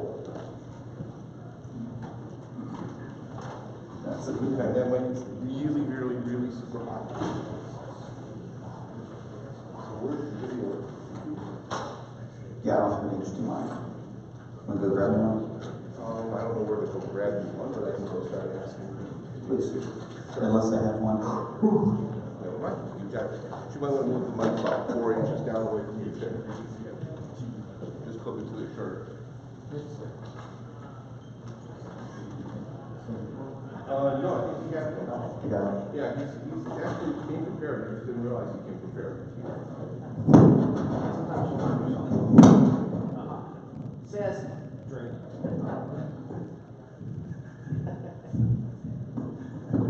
Hey, look. Okay, so this isn't officially affecting or impacting my employer, so this is a presentation I gave last year. And what it is a whole bunch of lessons that I've learned over the last 35, 40 years about why we're so insecure and how we're not fixing it. So please, this is from me and not my employer. Wow, I love it. Okay, so I've been doing this for years, okay? So my first hack was actually, some of you have heard this story. Basically it was on a premise computer, I was playing a game on it, they put their first game on it, I don't like losing, so I modified the Star Trek game, so I ended up with extra dilithium crystals. Yes! And then I started winning, and they kept on wondering why I was winning every time. And then I showed them, and then they made me responsible for security of that machine. So and that's pretty much how my career went. The first system on the internet, the mainframe, blah, blah, blah. So I have a lot of history doing this and dealing with all the crazy things. And the interesting thing about it, Back in the 70s, it was, hey, the computer's having a problem. In the late 80s, right after the DDoS, it was, wow, was there a worm on our network? Is that what's causing the problem? Now we actually have people that know, have a vocabulary to discuss some of these problems. So what this is actually a 2-hour I'm going to go through real quick. So history, security, and privacy, measuring organizations, process, people, technology, and beyond. Sorry, you'll have to go to BSides Delaware to see my presentation on how to hack a job and a career. Okay, so have you ever heard of this guy, Will Swear? Okay, brilliant guy. Because what he did was he has a document from 1967. Anybody born before 1967? You are old, I told you this. Me too. So he did a presentation on security and privacy. He was really forward thinking. And what he said is, look, security and privacy we have to deal with at the same time. We'll notice as we're discussing how privacy was removed over time for expedience. And also he dealt with distributed systems. Here's the distributed systems he looked at. By the way, do I have a laser? A laser? I mean, I have a torch for yay, I'm doing well, but I don't have a laser. Okay, so person's watching me. Hi, people at home, I'm moving. So take a look at the user. If you can see this, identification, authorization, and subtle modifications of software. Has that changed? Okay. Let's see, hardware, failure to connect the proper connection. Cross-coupled with other networks. Has that changed? Okay. Look at the 3 threats. The maintenance man, the systems programmer, and the operator. Has that changed? It hasn't. And then we have the hardware and the software because there's going to be failures in user identity and access, control. Has that changed? This is a long problem that we have not solved. And one day, one of you, or maybe us together, we're going to end up solving it. But honestly, it's very, very frustrating. I think that's now I'm too hot again. Put that down. If I go any lower, it could be uncomfortable.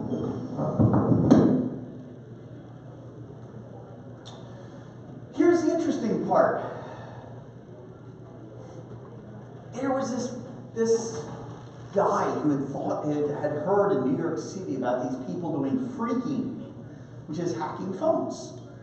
And he said, hey, I want to do this movie. He went to a bunch of people, including the Department of Defense and other people, and asked around. Guess who we found 17 years later? Our friend Willis Ware. So he discussed all these issues. All of these issues, which, by the way, you could map each of those issues into issues within war games. Okay? So they put out this wonderful movie. Well, this was during the administration of Ronald Reagan. Ronald Reagan, during the START talks, said, hey, can we stop the conversation right now with his generals and admirals and stuff in the room? And he said, I watched this movie, and he started telling the story of the movie. And he said, get back to me within 6 months and tell us if we are potentially compromisable.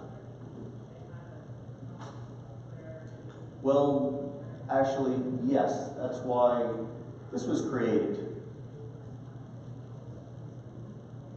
Pretty scary, huh? So, there we go. So, over time, they wanted to formalize it. Here's the formalization of how to secure the networks based on that movie. The ideas that actually had to take place, the thought processes to address all of that. Okay. By the way, have you guys ever seen one of those? I have a couple copies of the whole suite at home.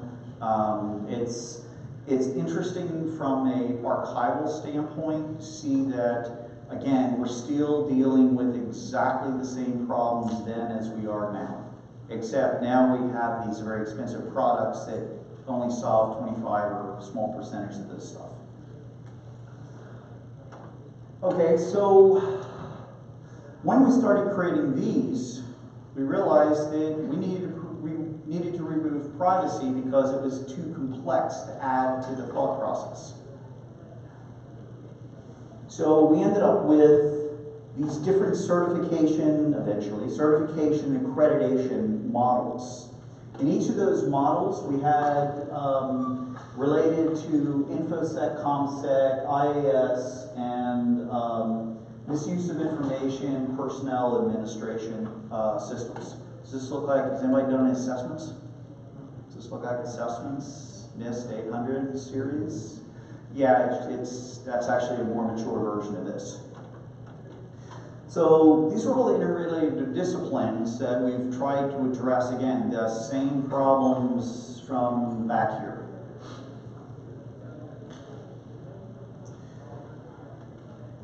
So what's happened is all the groups across the top have been contributing to creating these standards, great stuff, great documentation, and adding documentation along the way. These are all documents that are available either historic or current in the public space. All different types of guidance. From the certification and accreditation standpoint, they're trying to identify the risks from that first page, from that graphic. What are the safeguards? How do we stop the attacker coming in? How do I modify information denial and unauthorized use? Right? This is what we deal with every day on an offense, this is what we're abusing, and this is what we're dealing with.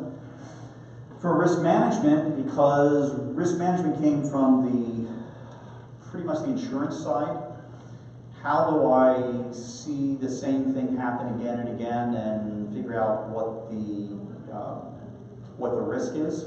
One of the big challenges of this risk assessment model is people that are doing it may not actually understand what the risk is. Little story, I was doing an assessment for a government organization, and I was told that this server in this room did not need an assessment because it was in the room and nobody could get to it. And I said, really? So let's talk about what some of the problems are. And he described it, he says, but it's in this locked room, and you have to sign in and everything. And then I pointed to the computer cable. I said, so what's going through here? Isn't that like an entrance? Do you have access to this? And he just was very angry with me, and it took about 2 weeks for me to come back and actually finish this assessment. But honestly, people have expectations that if a cable goes through the wall, or I have wireless access, that nobody can intercept it anyway, which, by the way, goes back to that first slide. Okay? This is the current process we've dealt with, again, for NIST and everything else, for CNAs. Privacy really isn't included with it. Yes, we've added some PII issues, but we haven't talked about the real long-term issues. And by the way, has anybody ever lost their data? Okay, well here's a good question. Have you ever lost your fingerprint data? Yeah. Okay. Are you a threat now because you can't use this for two-factor authentication? Have you lost any jobs that you know of because you can't do that? Hopefully not. We don't know at this point. How about your face? How about your genetic material? That becomes a whole other issue. If somebody has your genetic material, maybe your kids or whatever, your family, whatever, could they lose a job just because that genetic material has been lost and somebody's going to use it for insurance or advertising or whatever they use it for? Okay? Again, we've been focused on security but not actually dealing with it. By the way, the interesting part about why this is a problem is if I take something There's something lost over here. And the law deals with that. The law doesn't deal with duplicating this. And then using it for other uses. And it's really, really frustrating for me because, well, you know, people have my face out there and resolutions that they shouldn't and things like that. Let's see. So, one of the challenges of the early days is everybody had their own assessment model. Every single organization. And by the way, I did include all the lack of commercial space, assessments, and audits. It took them a while to actually get in front of that. Here's all the certifications between 98 and 2001. Each one, if you were in the business at that time, and you were just looking at controls, your organization, depending on your organization, may have to go through 5 different audits or 8 different audits and assessments and capability models from different organizations. But nobody had a way of actually thinking about how to pull them together. Okay, and by the way, some of you are still going through this. FISCAM versus a FISMA assessment. Different thing. Oh yeah, by the way, people are certified too. That's what our certificates are. That's what red teams can be certified, CSSPs, you know, whatever the certification process is. By the way, there are now more certifications. And finally, I was picking on somebody at a conference 8 years ago, and I said, look, please, if you're going to make a certification, use the letter Z and Q so I can say that I have the certifications from A to Z. Well, yes, we now have certifications that are Q and Z. So one of the interesting processes we're actually going back to rethinking was the process of a maturity model. Has anybody heard about the maturity model for threat intelligence? This is to deal with some companies don't have the infrastructure, the people, the processes, the management support, or the legal support to be able to provide a more mature organization, to be able to even deal with threat intelligence. Right now, threat intelligence for those communities are turn it off, turn it off, turn it off, turn it off. Not, hey, is there somebody using this in my infrastructure, and can I see if that's actually communicating with a command and control, and can I understand which systems were actually compromised by that? Oh yes, or you're not even using the threat intelligence, you're just getting it and paying for it. Which, when I've done some assessments and talked to customers over the years, there are a lot of them that don't even, they're paying for a service they're not actually using, especially to the fullest. So here are the categories from 1 to 5. 0 is basically not even performed. How many organizations you can see don't even perform this? Okay, how about on voting machines? Do they perform on voting machines? No, seriously. How about automobiles up until recently? Okay, so we have performed information, so essentially it's a base. The big challenge about this, performed this way, is whoever's working for that has to be a superhero or a unicorn, because this is why people need unicorns, because it requires so much work, it requires so much knowledge that usually after you've done it a couple times you've burned out. Then you have planned and tracked, well-defined, quantitative analysis. This is where threat intelligence becomes real important. A lot of the high-end products become important, connecting your infrastructure. And quantitative improvements. This is where we actually want to get. We want to basically see that something happened in our network and we can actually change it via a smart person within a few minutes, or some machine learning stuff because I got bored of seeing it happen all the time and I make it change automatically. Okay? This is where we are. Again, we left this because it was a hard process for people in the 90s and early 2000s. Let's see. Here we go. And if you want these slides, I'll send them out. And sorry, they're so small. The room was only supposed to have like 60 people in it when I presented this, so I made sure the screen was the right size and the resolution and everything else.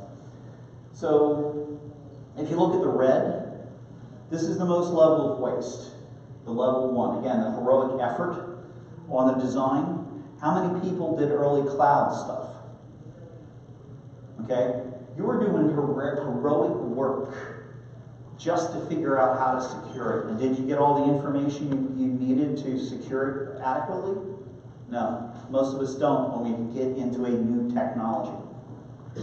Okay, and the basic project management. Does somebody actually have a project management? Are they actually creating metrics around it? Again, when you're, especially in the cloud, I mean, how did you actually have metrics around how many people logged in, how often they logged in, do they log in at night, do they log in a day?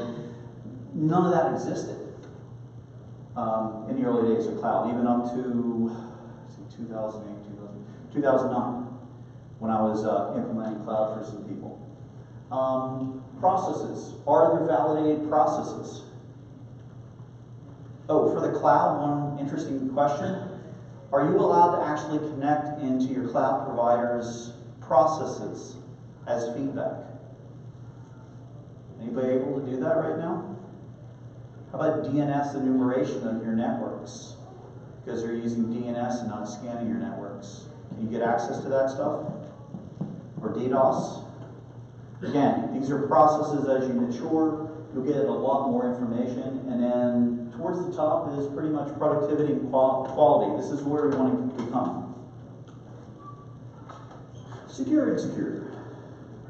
By the way, that took some time. Wait a second. Yeah, that was my fancy stuff. So, has anybody heard of system security engineering? Okay, this put out a wonderful document. This whole concept was killed in the late 80s, early 90s. Why? We had devices that had blinky lights on them, and because they blinked, they must be secure. And we ended up buying more of those blinky lights. We've now come to the conclusion that the blinky lights haven't protected us very well. This is the processes that were recommended originally. The NIST team under Dr. Ron Ross has done a wonderful job expanding this and bringing this to the future. Now here's the issue. How many of your organizations have a system security engineer during projects? All those hands, holy shnikes! There, by the way, for the people at home, maybe you were raising your hand and nobody here was. So, if you can see the blue, the green, and the reddish pink thing, the hardest thing for most organizations to get security going is dealing with the organizational process and teaching the project managers. Because honestly, when it comes down to the engineers, to figure out how to do monitoring and things like that, we've got it nailed. The real maturity comes in working through towards the right-hand side of this process. Okay, and again, this is another matrix. I have a link to this. So, to simplify this whole process, NSA came up with this thing called the IAM-IEM. What they did was they said, hey, why don't we create a process to, number one, identify how to do an assessment. And it dealt with all the process stuff. You know, are you doing a backup? How do you know you're doing a backup? Okay, can you retrieve one file for me? Oops, your backup software is not working. Oh, there's a log here that says it hasn't been working for a year. Awesome. Okay? Again, we don't do that very often. The second one is the evaluation. We're scanning, we're doing some lightweight penetration testing. Third is actually a red team. Love red teams.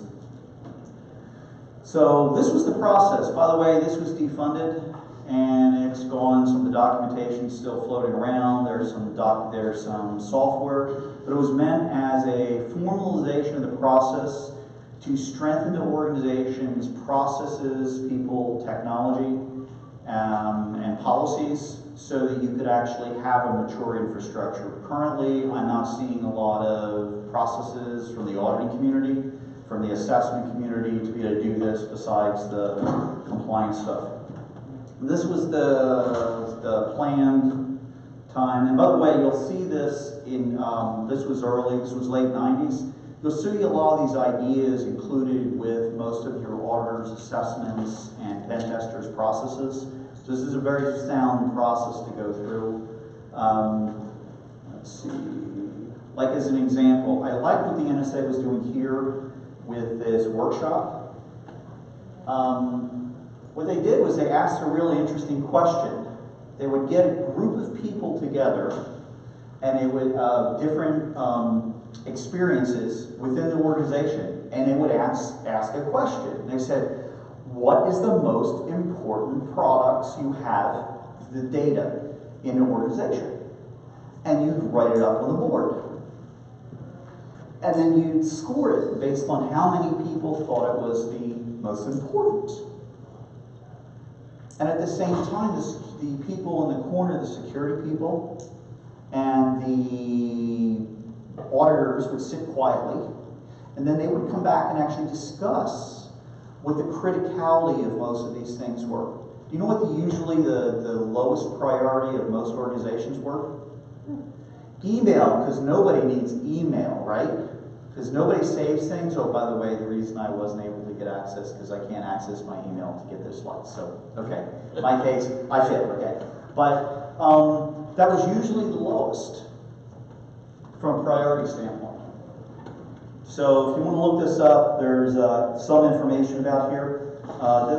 What they then ended up doing is say, what is a system? What is a system at this point? It's not just a computer, it's a bunch of data that's being processed. Does anybody look at the system end to end? Who's the consumer? And who's the producer?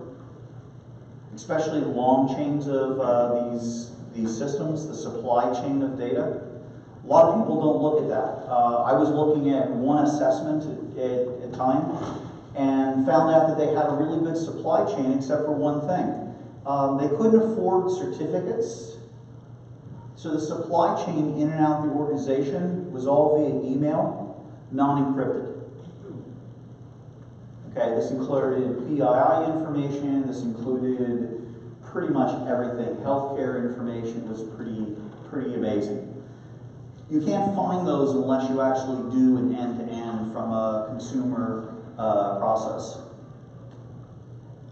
Okay, so one of the things they did was after you got the assessment completed, you defined what the categories are. You would then say, well, those systems were part of these organizations. You would then classify medium, high, low, things like this to identify them. And that was the process you did. Prior to doing the physical assessment, you did this risk assessment. By the way, this process works for all of these systems, not just a bank, not just a federal agency. This particular InfoSec methodology can work with pretty much any infrastructure, which is pretty cool. So then they have the activity, they go through the process. Let's see, I'm going to go quick. Okay, they had the IEM, which was a hands-on. The nice thing about the IEM, for those that have never run an assessment, go learn about it. It talks about why you're doing different things, how to do a scan, what type of scan, what you're looking for, things like that.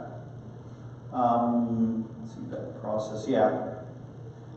One of the other things that we found to be successful is about the process with the customer. You know, what are you doing? This is wacky.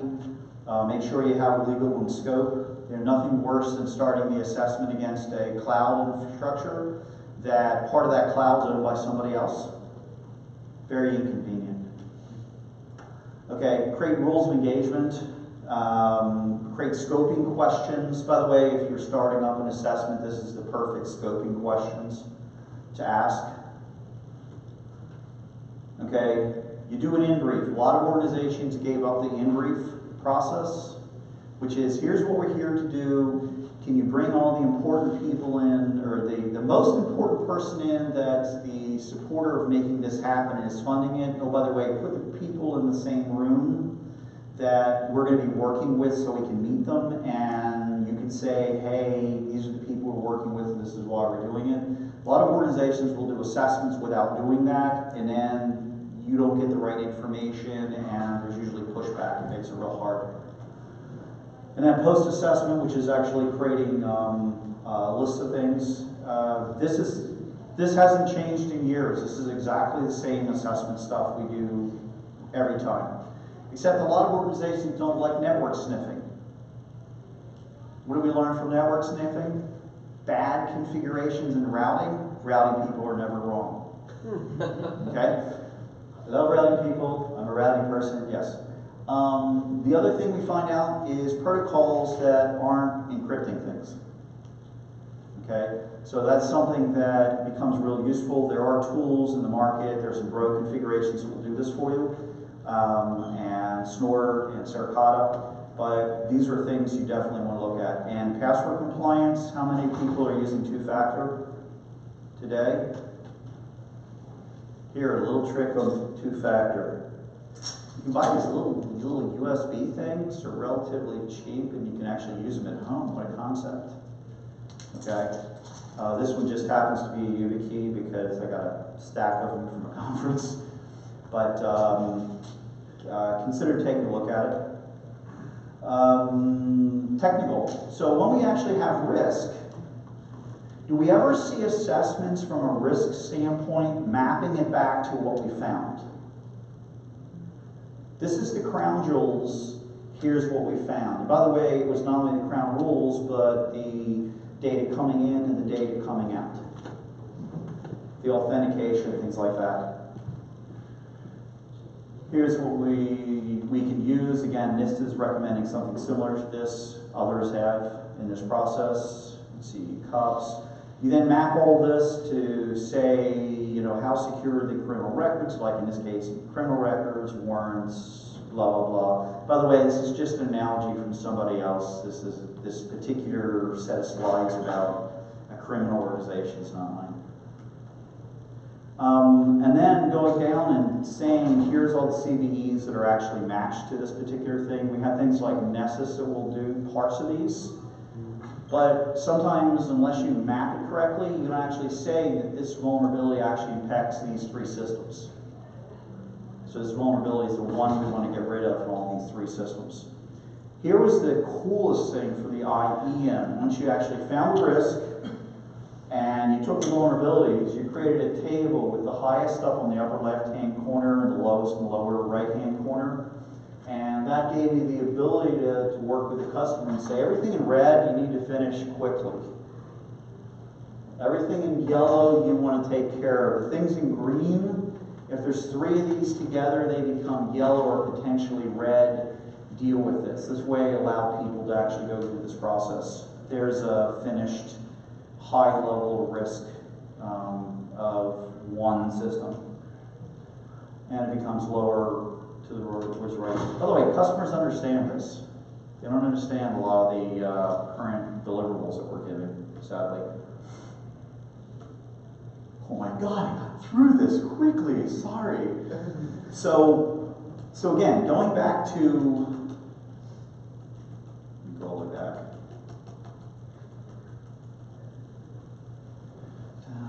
Okay, going back to this. Still haven't solved it. We now know it's there. We have a process that we may end up testing to see if it exists every year. We really need to go to infrastructure on a real-time basis that we're seeing risks to our important things happen. From a defense standpoint, also, I'm sorry, what's the definition of insanity? Doing the same thing again and again, expecting different results. I think it's time for us to stop the insanity.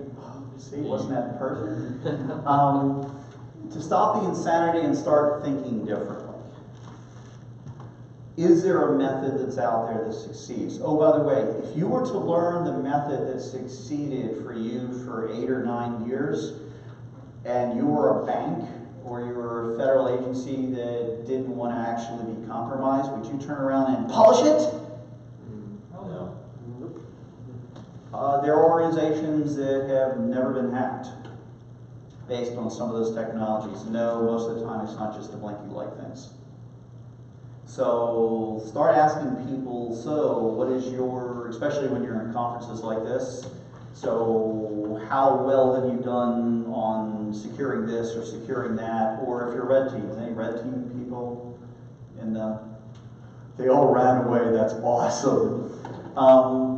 If you have red team people, you'll get 3 types of red team people, which I mean, they're all brilliant in their special ways. Sorry, that actually sounded pretty bad. Sorry, those at home. They have experience on actually how to hack systems.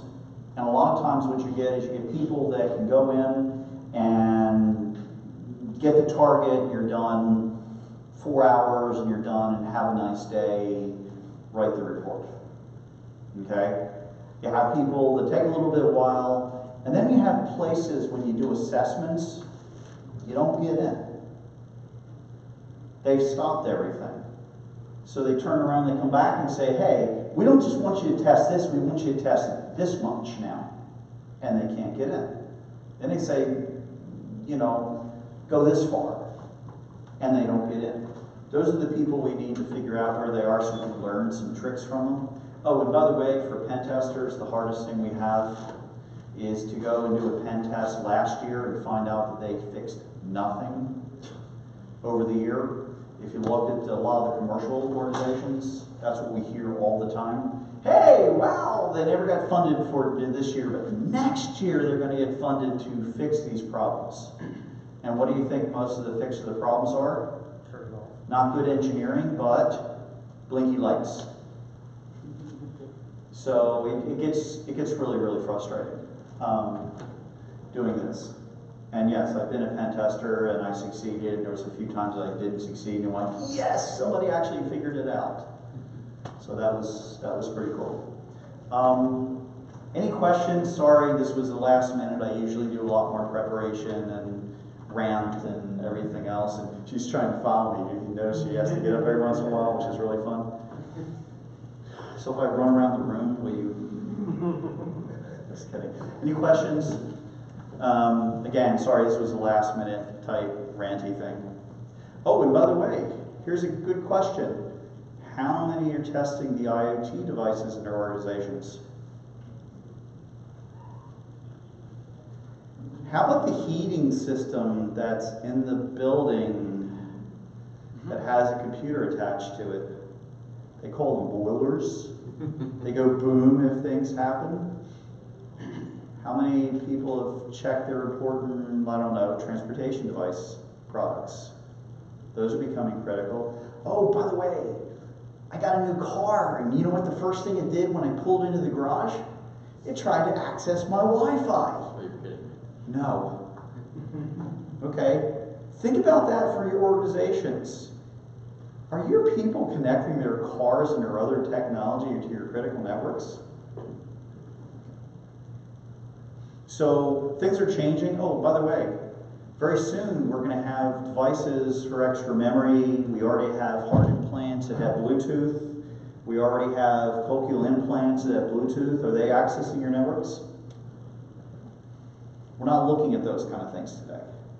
We're also not looking at different frequencies that there are now tools that are in the open source that are used by hams, that are used by the biological community, the physics community. There's lots of other things that we need to be looking at to figure out, are we protecting ourselves?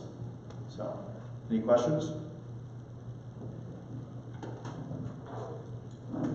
Woo, I ranted and nobody ran away. Not too many people. So, thank you.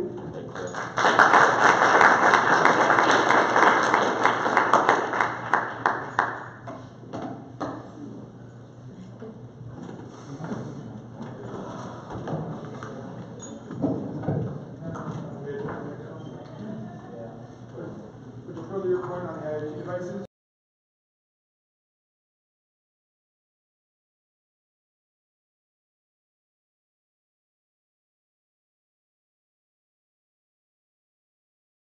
thumbs up in the back. Thanks for staying. So thank you for coming to BSides. Thank you for outlasting the vendors who've already all packed up and left mostly. So I'm John Sutter. I'm going to be giving a talk and hopefully a discussion today about how to get started in cybersecurity. This has been a topic that, if you were here on day one in this room, we had the recruiters in here. I'll probably reintroduce a few of their overall points that they brought up. They had some good things, especially in the second part of that discussion with the recruiters. I caught the last couple minutes of the guy who was talking about sysadmin into pen testing. So I might actually touch on a few of those sort of similar ideas as well. I will approach this both from a technical perspective, knowledge, skills, and abilities, and then a little bit on the job perspective. So I don't know if I have all the answers, but I'm always willing to try to take your questions. And then afterwards, if you want to touch base one-on-one, I'm happy to contact you, have phone calls, provide some mentorship. This is a little bit about who I am. I'm not here representing my federal agency because they require too long to get approval, so I'm here representing myself. So I work in the federal government.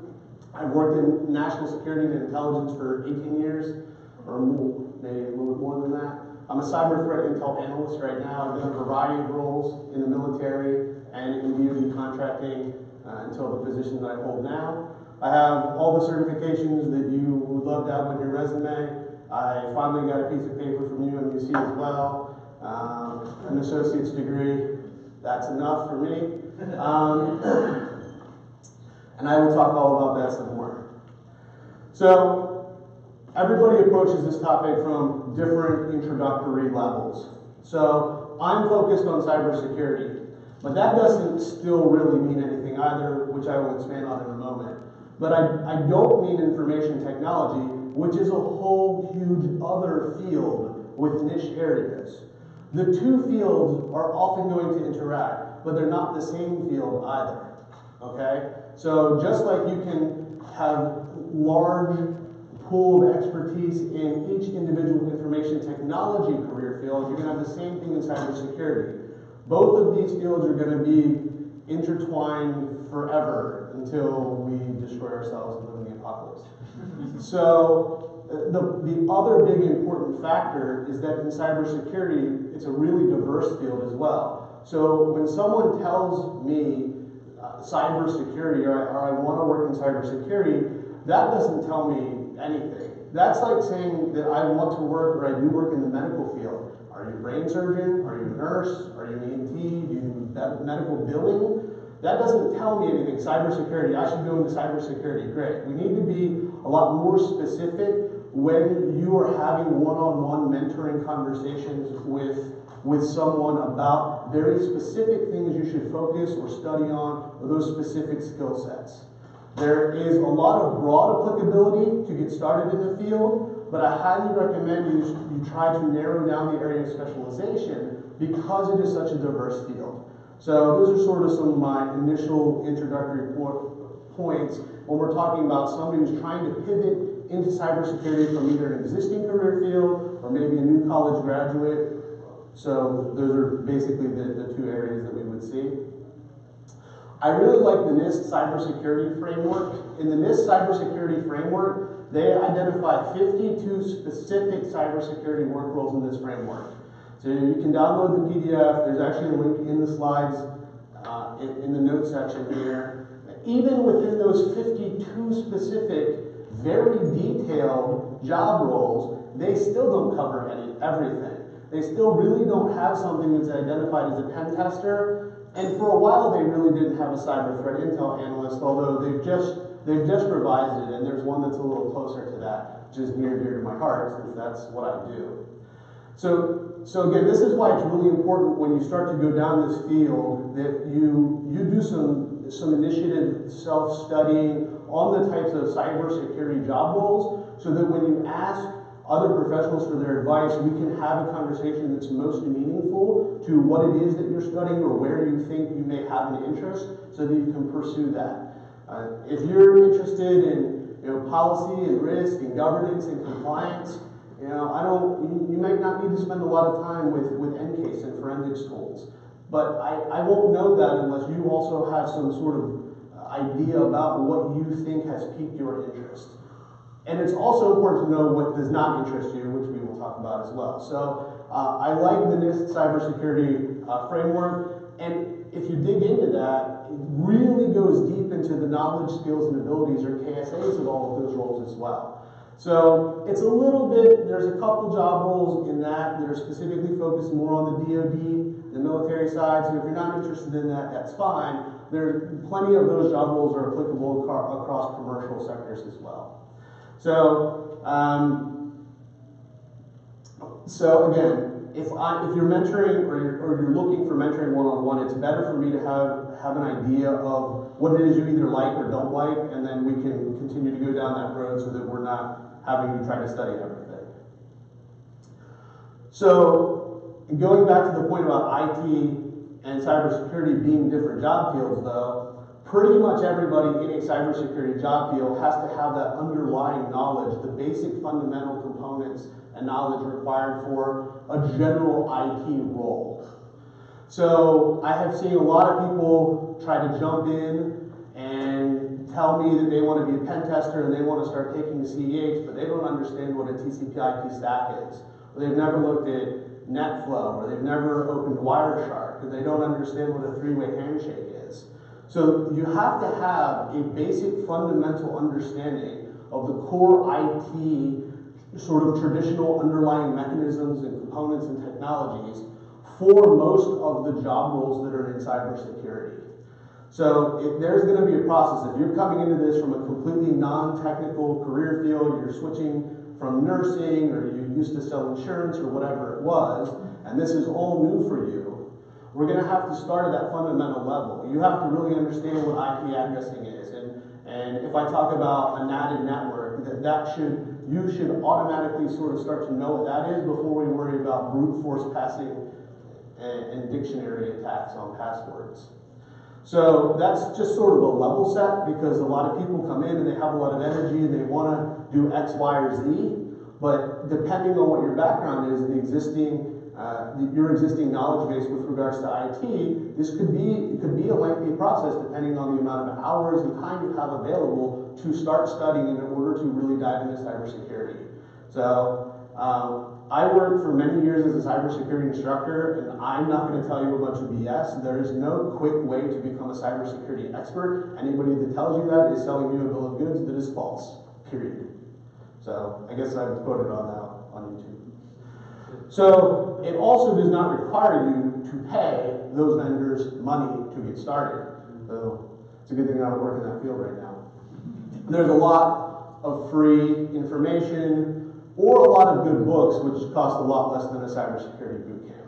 So if you sign up for a boot camp, it's not so, I'm not saying that that's bad, but there's clearly some limitations with this. So if you're coming into this, you don't have a lot of IT background, the types of information you would learn in an A+ or Net+ class is the type of information that we need you to start with. I'm not saying you have to go to those boot camps or classes, but the books, the all-in-one books that exist for that, that's the level of information that's required as sort of a baseline, and then we can build you up from there depending on which specific area in cybersecurity you think sounds interesting or that you want to try to study. So once you guys get the slides, I have a lot of links in here for all of these different resources. There's a lot of really good information on YouTube. There's a lot of people I recommend that you can follow. And again, a lot of this is free. Cyber is a really good resource as well. There's some stuff that's not as good, but for the most part, a lot of this introductory IT and introductory cybersecurity courses on cyber have been pretty good from what I've seen. The other thing that's really critical is for anybody who's trying to get into here and needs to do it faster, you really need a career change, is that you're not going to get hands-on technical skills in a boot camp. The only exceptions I've ever heard of are SANS, and I'm still waiting to go to one because they're too expensive for anyone I've ever worked for. So, as a cyber instructor, I have 4 to 4.5 days to get you to pass the exam. And that's my focus as a cyber instructor. So the training people that sold you the boot camp may have told you a whole bunch of things, that are probably not going to be reality when you step into that 40-hour boot camp and are getting ready to take a Sec Plus or Net Plus or CH class on a Friday. And that's the truth. I don't have time as an instructor to let you do the CH terrible EC Council labs anyway, and I would advise that you go do them at home where you can experiment.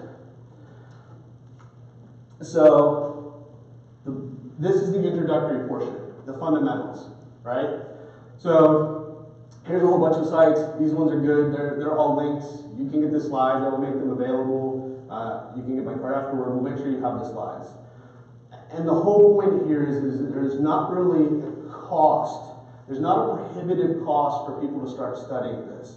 So some of the books may have a little bit of a cost, but what I'm saying is you don't need to outlay $3,000 or $5,000 for all these boot camps. The other thing is that depending on your background and the way you learn might drive how you want to approach some of this initial learning. So I know that there's more than one college available that has online classes where the online semester-long class is A+, Net Plus, Sec Plus, or CEH. So if you're a little intimidated by trying to go into one of those boot camps anyway, and you've already decided you're going to commit some amount of funding to study, some of those semester-long courses may be a better place for you. You're going to get more interaction with the other students. You're probably going to get more interaction with the instructor, professor, or the TA with that class as well. And they're going to have a lot of resources for you, like all the online college classes do.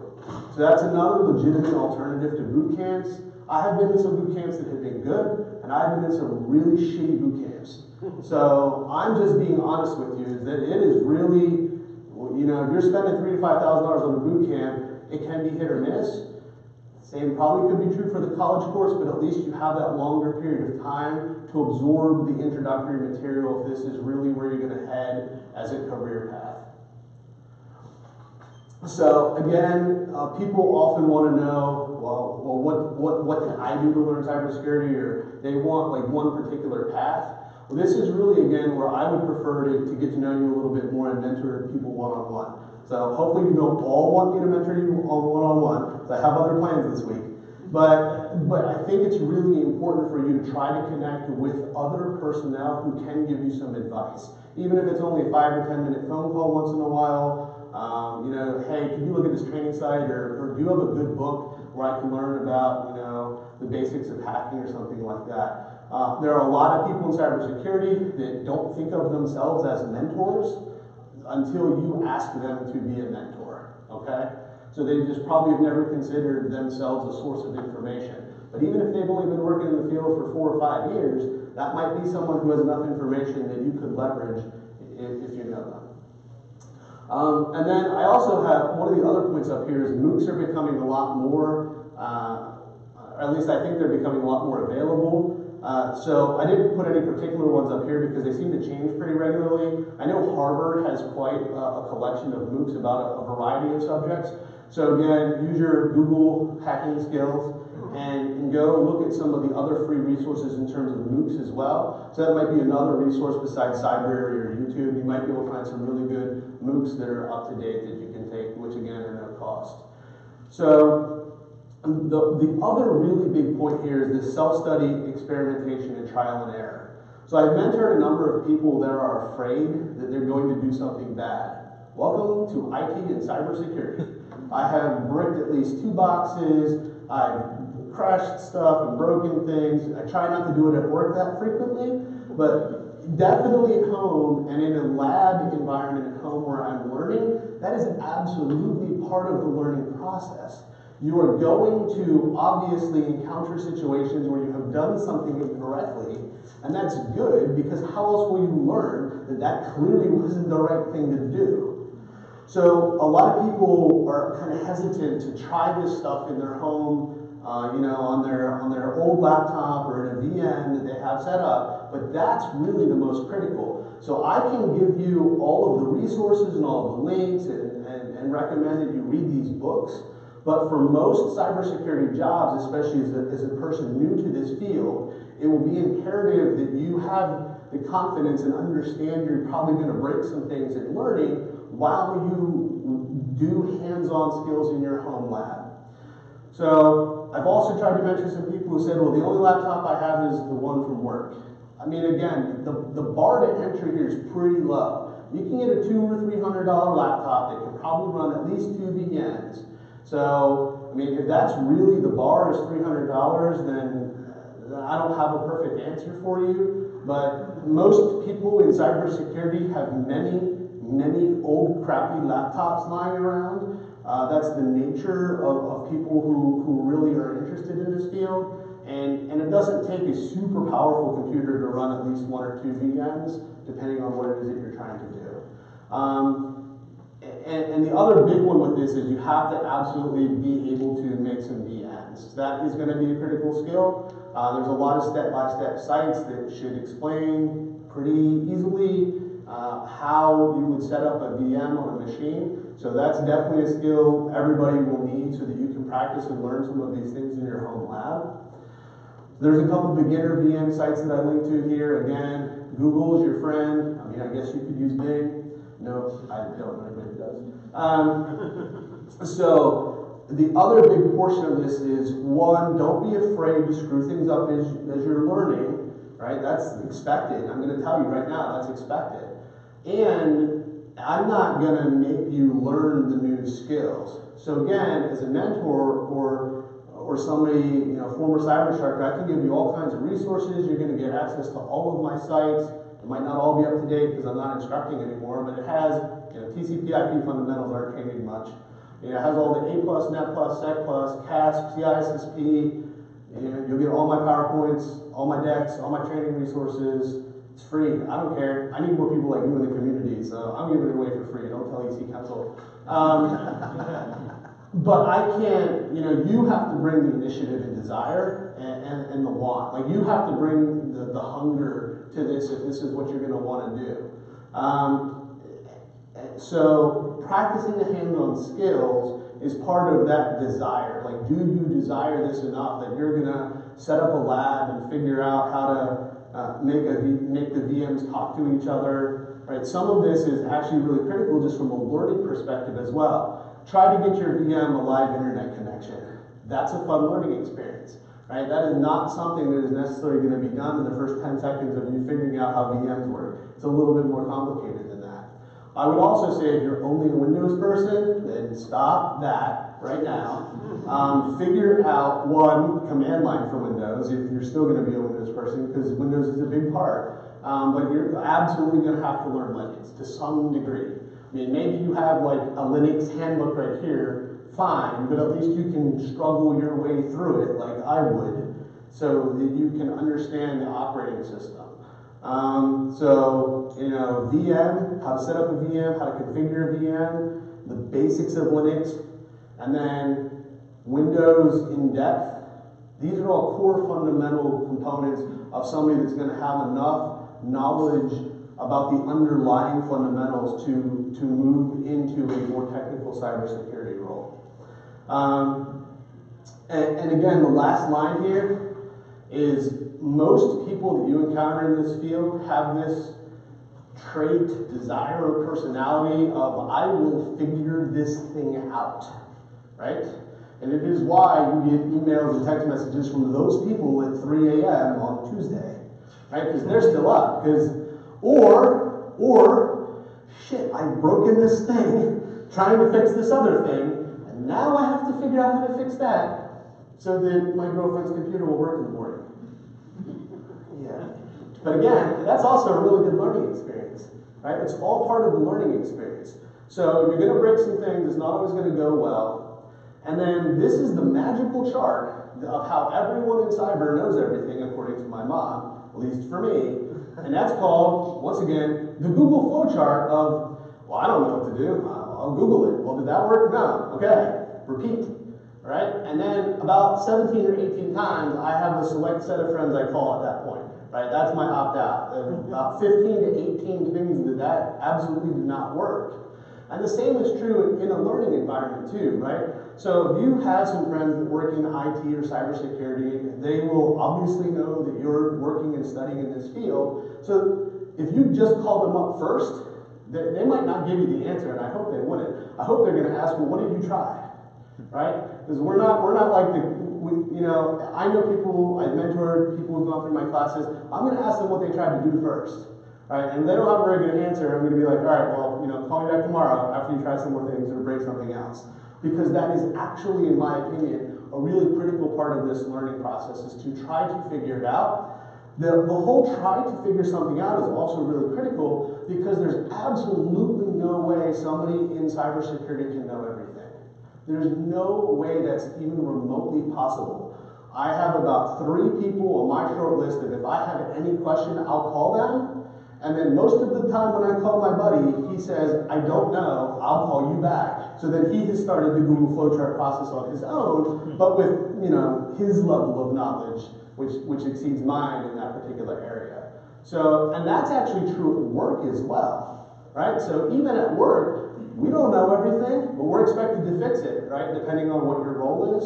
Well, again, you go through the Google chart and try and figure out the answer to whatever that situation is at work. And then at some point, you start calling your colleagues and your friends when you don't really know the answer and you need some help. And I think maybe we don't talk about that as much as a community as we should, right? We get all in, we think everybody's a rock star or a unicorn or whatever your term is.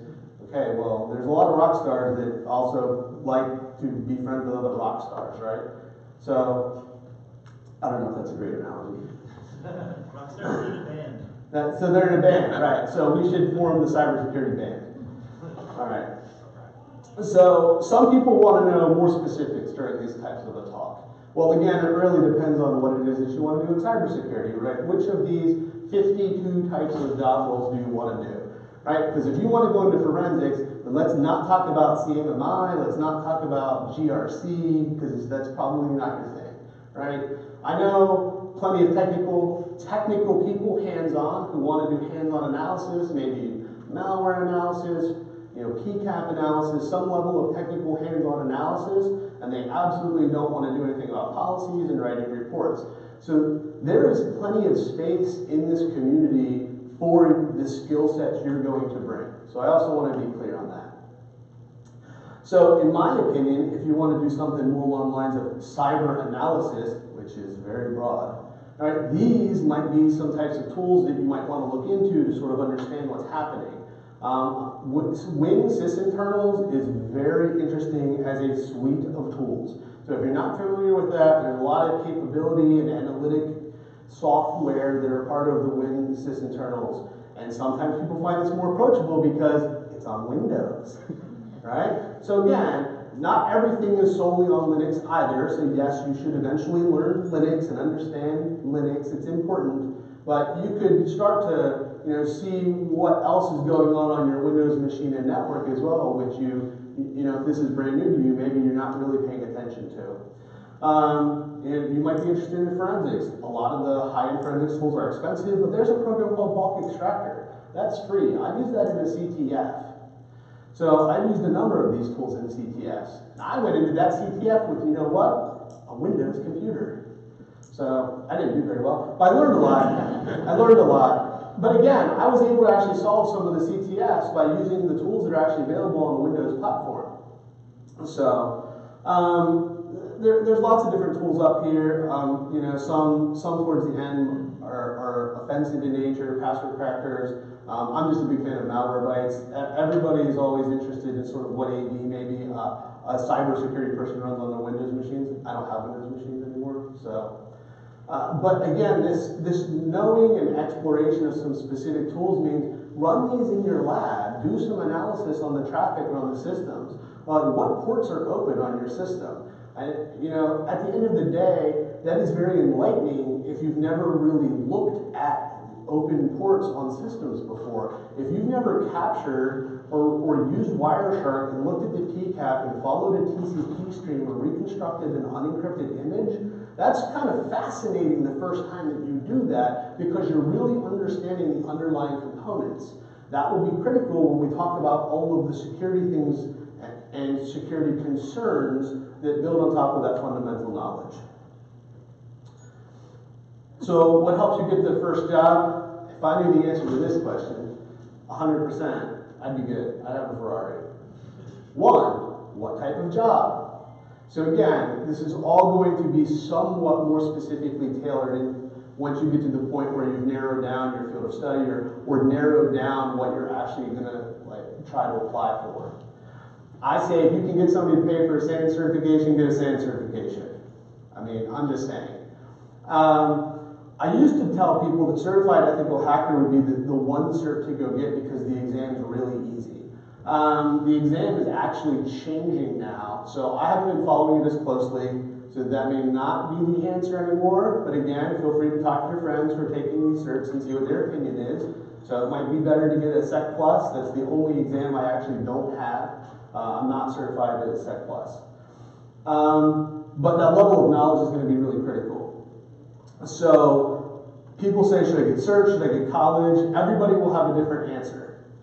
I think it's a combination.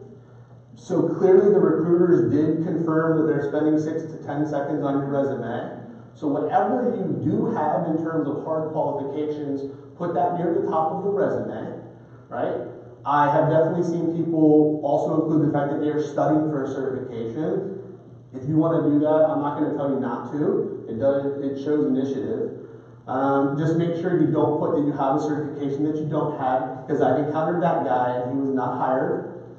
So, some other things, hard skills that let you talk the talk, so to speak, when you're getting to the initial interviews or trying to talk to people at conferences like this where you have orange armbands to get jobs, right? Packet analysis, a much more intimate understanding of what your Windows network is doing, right? At a domain level, do you understand group policy? Do you understand the security concerns around that, right? So it's Windows, but it's, Windows is much more in depth than the average person would use. Snort rules or YAR rules, depending on, again, specifically which job role you might be looking to get into. Again, familiarity with VM we've talked about. You gotta understand Linux. I would just say go ahead and get Kali Linux, ISO, or live boot disk somewhere, and figure all that out. Definitely, if you're thinking about going on the offensive side or vulnerability testing side, you're gonna have to understand Metasploit is the primary tool. That should be the first tool that you hack your Windows XP VM with, and then you can, I'm a hacker, right? I hacked into XP. I mean, it'll get you into the doctor's office. Any of the all-in-one security appliances, if you can get some experience or classroom education with Splunk or anything like that, it would be useful. I'm a big fan of OSINT sites. That's a little bit more on the threat intel, research side with VirusTotal. There's a lot of really interesting things you can do in terms of research with that. Central Ops, Maltego, other tools like that. Any sort of the free vulnerability scanners. If you've never run a vulnerability scanner, go download a free one and just scan your own house and see what that looks like. Right? Yeah, you might be surprised, and then you start shutting everything off. When was the last time you updated the firmware on your router from Comcast, was it? Burp Suite is another really interesting tool that if this is totally new to you, I think that's almost as enlightening to look at what's going on at the web. It's almost as enlightening to me as Wireshark the first time you use a tool like Burp Suite. But again, if you're researching this and you think you're going down a cybersecurity defense analyst type role, then I would run these tools in your lab and start to be really familiar with them. Well, how does that help you get a first job? Well, why can't you have an independent researcher section on your resume? There's no rules about resumes anymore. I mean, there are, but nobody follows any of them anyway. So I would totally have, an independent research or somehow state it that you are studying certain things if you think that's going to be relevant to the job that you're trying to get into. So we'll come back to some job things in a minute. So that's the basics, right? That's the basics, in my opinion. All of the core IT knowledge, starting to understand cybersecurity, and then there's all the stuff everybody wants to do, which is go be a pen tester, because that's like the sexiest thing. It's like the special ops of cyber or something. Everybody wants to be a red teamer. So Kevin Minnick is probably the most famous person. So if you don't know who he is, you go Google him, get his book. Because again, you're gonna just have a whole nother set of things to research if that's where you think your job, career, path lies. Right? So in a lot of cases, this would then be the next phase of your learning and educational process. And this is also true even if you just want to be on the defensive side. As a cyber threat intel analyst, I have to understand what the offense is doing in order to perform analysis or make recommendations. So if I don't understand VPN filter malware, or I don't understand cryptojacking, or I don't understand the newest 0-day or whatever is out there, then it's really difficult for me to do my job as a cyber threat intelligence analyst. Same for like a SOC tier 3 person. If they don't understand what the offense is doing, then they're probably doing themselves a disservice. So even if you don't think that you're going to end up as a red teamer or on the offensive side of cybersecurity, I think understanding the offense will improve you dramatically as a defensive person and vice versa. So if you're only focused on the offense and you're a red teamer and you really don't pay a lot of attention to the defense, you're probably also doing yourself a disservice to some degree as well, right? So everybody can't know everything, but these are some absolutely free tools so that you too can become a hacker of some variety. So I wanted to talk a little bit about some of the cybersecurity career paths. I actually don't like this at all, but I didn't want to make my own chart.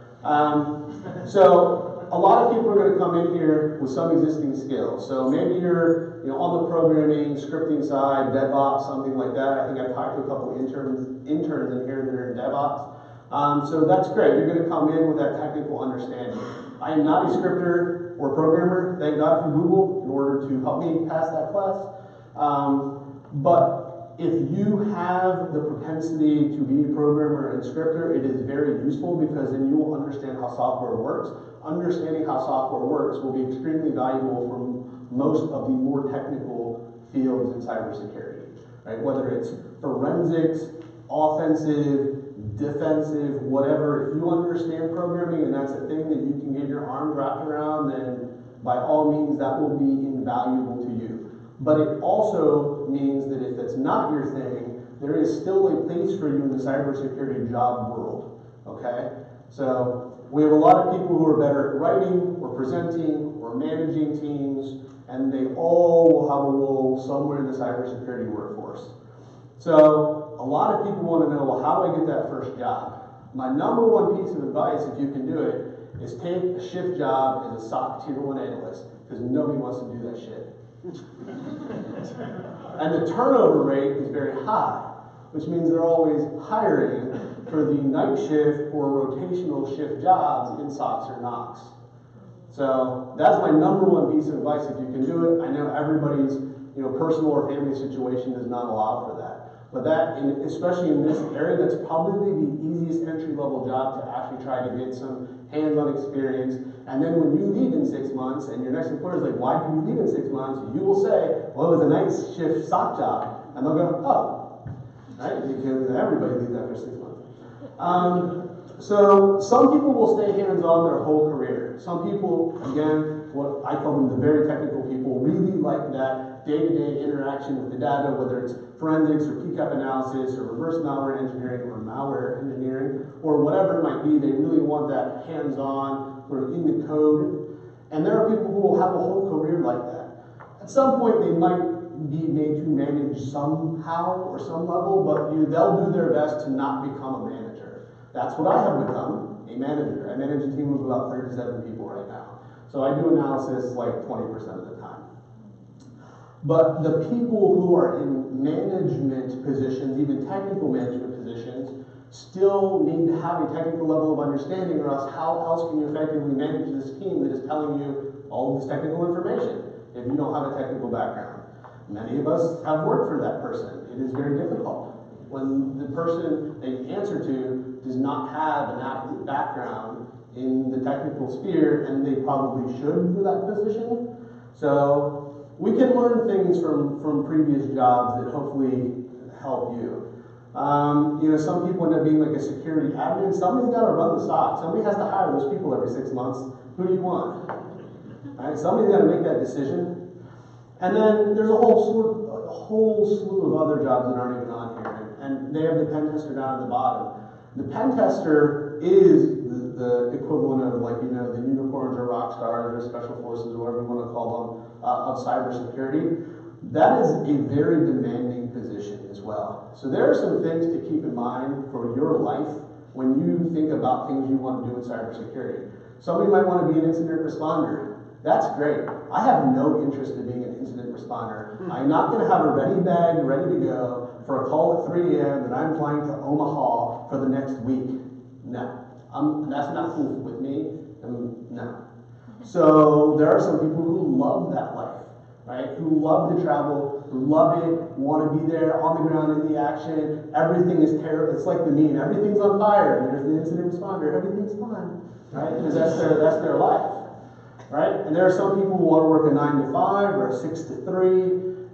So there are certain cybersecurity job roles that align more with these lifestyles as well. So we don't often talk about that. Okay? So if you're one of these people who, you know, likes a sort of normal white collar 40 to 60 hour a week job sometimes that's consistent, then there are some things that probably aren't for you, including pen testing and incident response and possibly forensics. It depends on where you work, right?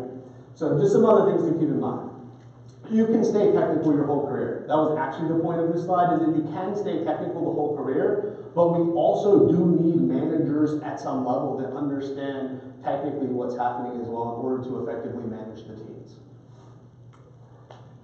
So a couple other bits of job and career advice. Hand out business cards, whether they're funny or serious. I mean, maybe I'm really old now, but I think business cards are still good, especially if you're going to events like this, which you are because you're here, I think. You know, LinkedIn, Twitter, everybody has their preferred social media options. I would follow industry leaders on some of these preferred options as well. I follow really interesting people on Twitter. So some of them are legit hackers, some of them seem to be semi-legit hackers, and some of them are like industry leaders and professionals, either in DoD or defense contracting. I get a lot of breaking news from hackers. So I still think, at least in this area for cybersecurity, in the greater DC, Washington, you know, Quantico to southern Pennsylvania region, it's about having an actual set of skills, being networked and knowing people, and then there being an opportunity. That is what happens most of the time that I've seen for either myself or my close colleagues that work in this general cybersecurity world, is that those three things line up. So at some point, that will be important even as you continue your career, because we want good jobs, not just night shift SOC tier 2 positions, right? So having a successful career also requires work. So I don't know that we talk about that very much either. If you come up and talk to me and you're interested in cyber threat intel, or at least you claim that that's what you're interested in, and you've never heard of NotPetya, then I will give you my business card. Because if you're not following the news related to the area that you are interested in working, then I don't know that you really have a lot of true initiative and desire to work in that particular realm, right? So that's just one of the things that I kind of focus on. If you can talk the talk and understand the lingo and clearly are articulate with issues that are current in today's specific field that you want to work in, that is very helpful, and it will come across whether you're talking to other professionals at conferences or whether you're talking to that first recruiter that's trying to hire you. Definitely practice interviews.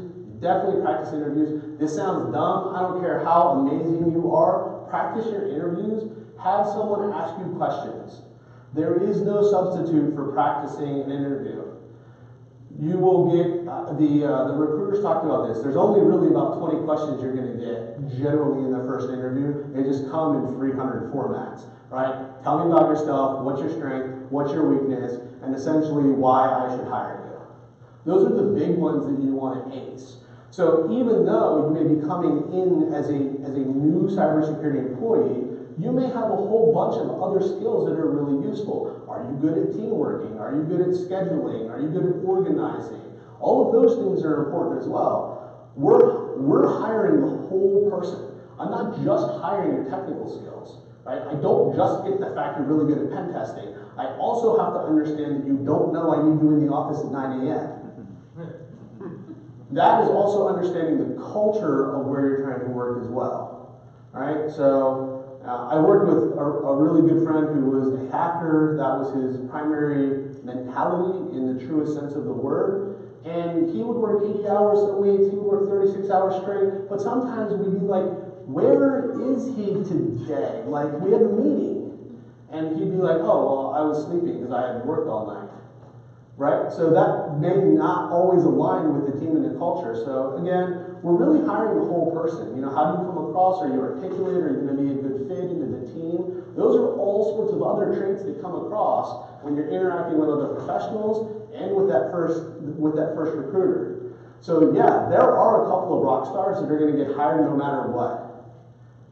But that's, I am not that person, I don't think, and there are very few of them. So you can also, that person can also find themselves with a name, if you will. I know one or two people that are on my do not hire list because of all those other things, not because of their technical skills. Have some self-confidence. Nobody knows everything in this field. So the other thing I would say with understanding that everybody doesn't know anything, that you're trying to get your first or second job in cybersecurity, if someone asks you a question you don't know, don't fake it. Just tell me you don't know the answer. Because it's worse if you try to make some shit up and it comes across. And that's not what I want to hear. What I want to hear is, I don't know the answer to that question, but I would look here and here to try to find the answer. That's better than muddling your way through it. Study what you enjoy. I'm not a programmer. I also found out I'm not a pen tester. So I'm a cyber threat intel person. I guess they think I'm doing all right. Find a mentor. Find a mentor at your first job, and then try to find a mentor that will be your mentor regardless of where you work. So your mentor should not only work for your same company, because you will get important advice like, it's time for you to look for another job. But you're only going to get that advice if your mentor is not at the company where you work normally. But that's important advice to know when it's time to move on as well from a particular career field. So that's why you need mentors outside of your current organization. I think you guys will get all the slides. I've got lots of links in here, more resources. There's a bunch of free stuff. So I'm happy to take sort of any easy questions that you have. Yes? What are the highest paid jobs in cybersecurity? What are the highest paid jobs in cybersecurity?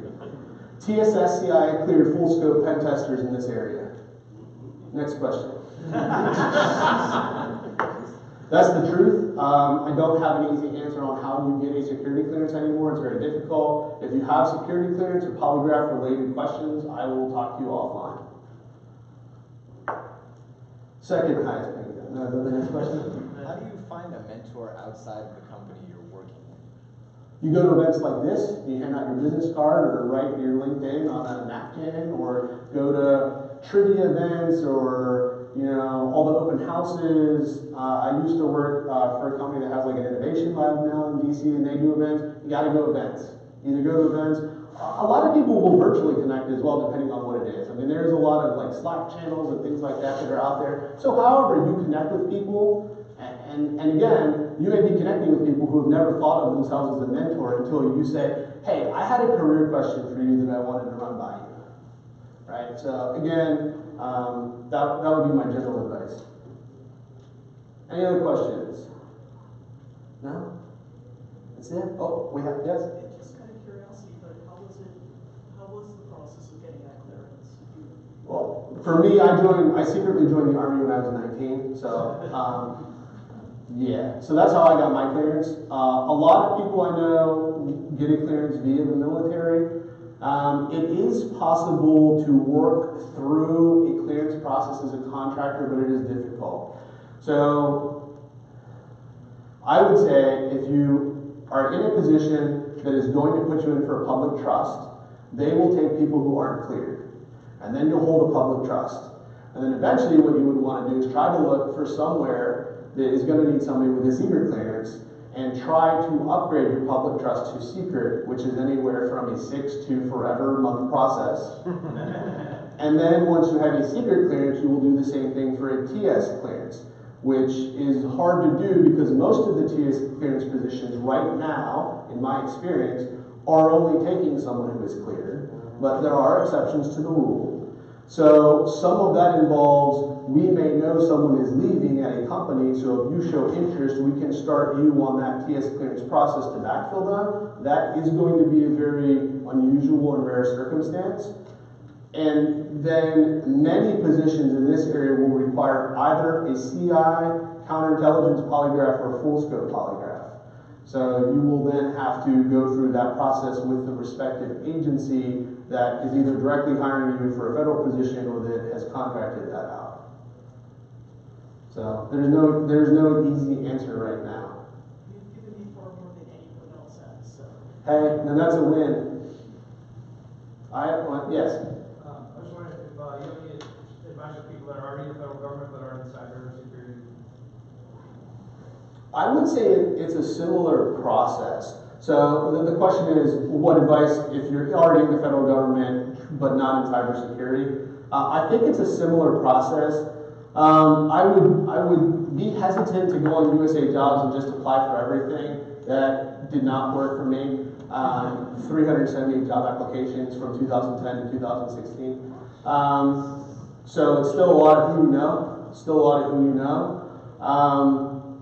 But I don't think the process is necessarily any different because how are people going to discover you unless you go to all these events and work your professional network? And there may be different avenues for a Fed to do that as well. And you can actually, every agency is going to be different. I think at my agency, my HR people would be pretty proactive to some degree. That's obviously going to vary according to your situation and agency. But we know that there's not enough cybersecurity people in the Fed either. So I don't know. I need some people, so I'll talk to you. Yes? Where do you see the threat intel analyst role headed right now? Where do I see the role headed? We need more of us in select markets. So that's actually a pretty broad question. I don't know how many minutes I have left, only a couple. I got 3 minutes left. So cyber threat intelligence is not going to go away. Really only the major big corporations are effectively using cyber threat intelligence. The federal governments and state governments and other international and coalition allies are using cyber threat intelligence analysts as well. And I don't think that the cyber threat intelligence or cybersecurity role is going to go away. I think it will continually change. One of the things in particular is that there used to be a lot of focus on indicators of compromise with IP addresses. And I don't know that me giving anybody IP addresses is really that useful as much anymore because the APTs turn over their infrastructure too quickly for the most sophisticated threats. Now, malware IOCs are still really valuable because they change a little bit less, but the role will just continue to evolve and change as with everything else. So I don't see them going away at all. I know the federal government is trying to figure out what to call us because we are either O132s on the Fed, which are intelligence analysts, or we're 2210s, which are IT, neither of which describe anything in my agency. So, maybe time for one more question if there's any more questions. No? All right. Thanks for coming, guys. Thanks for coming.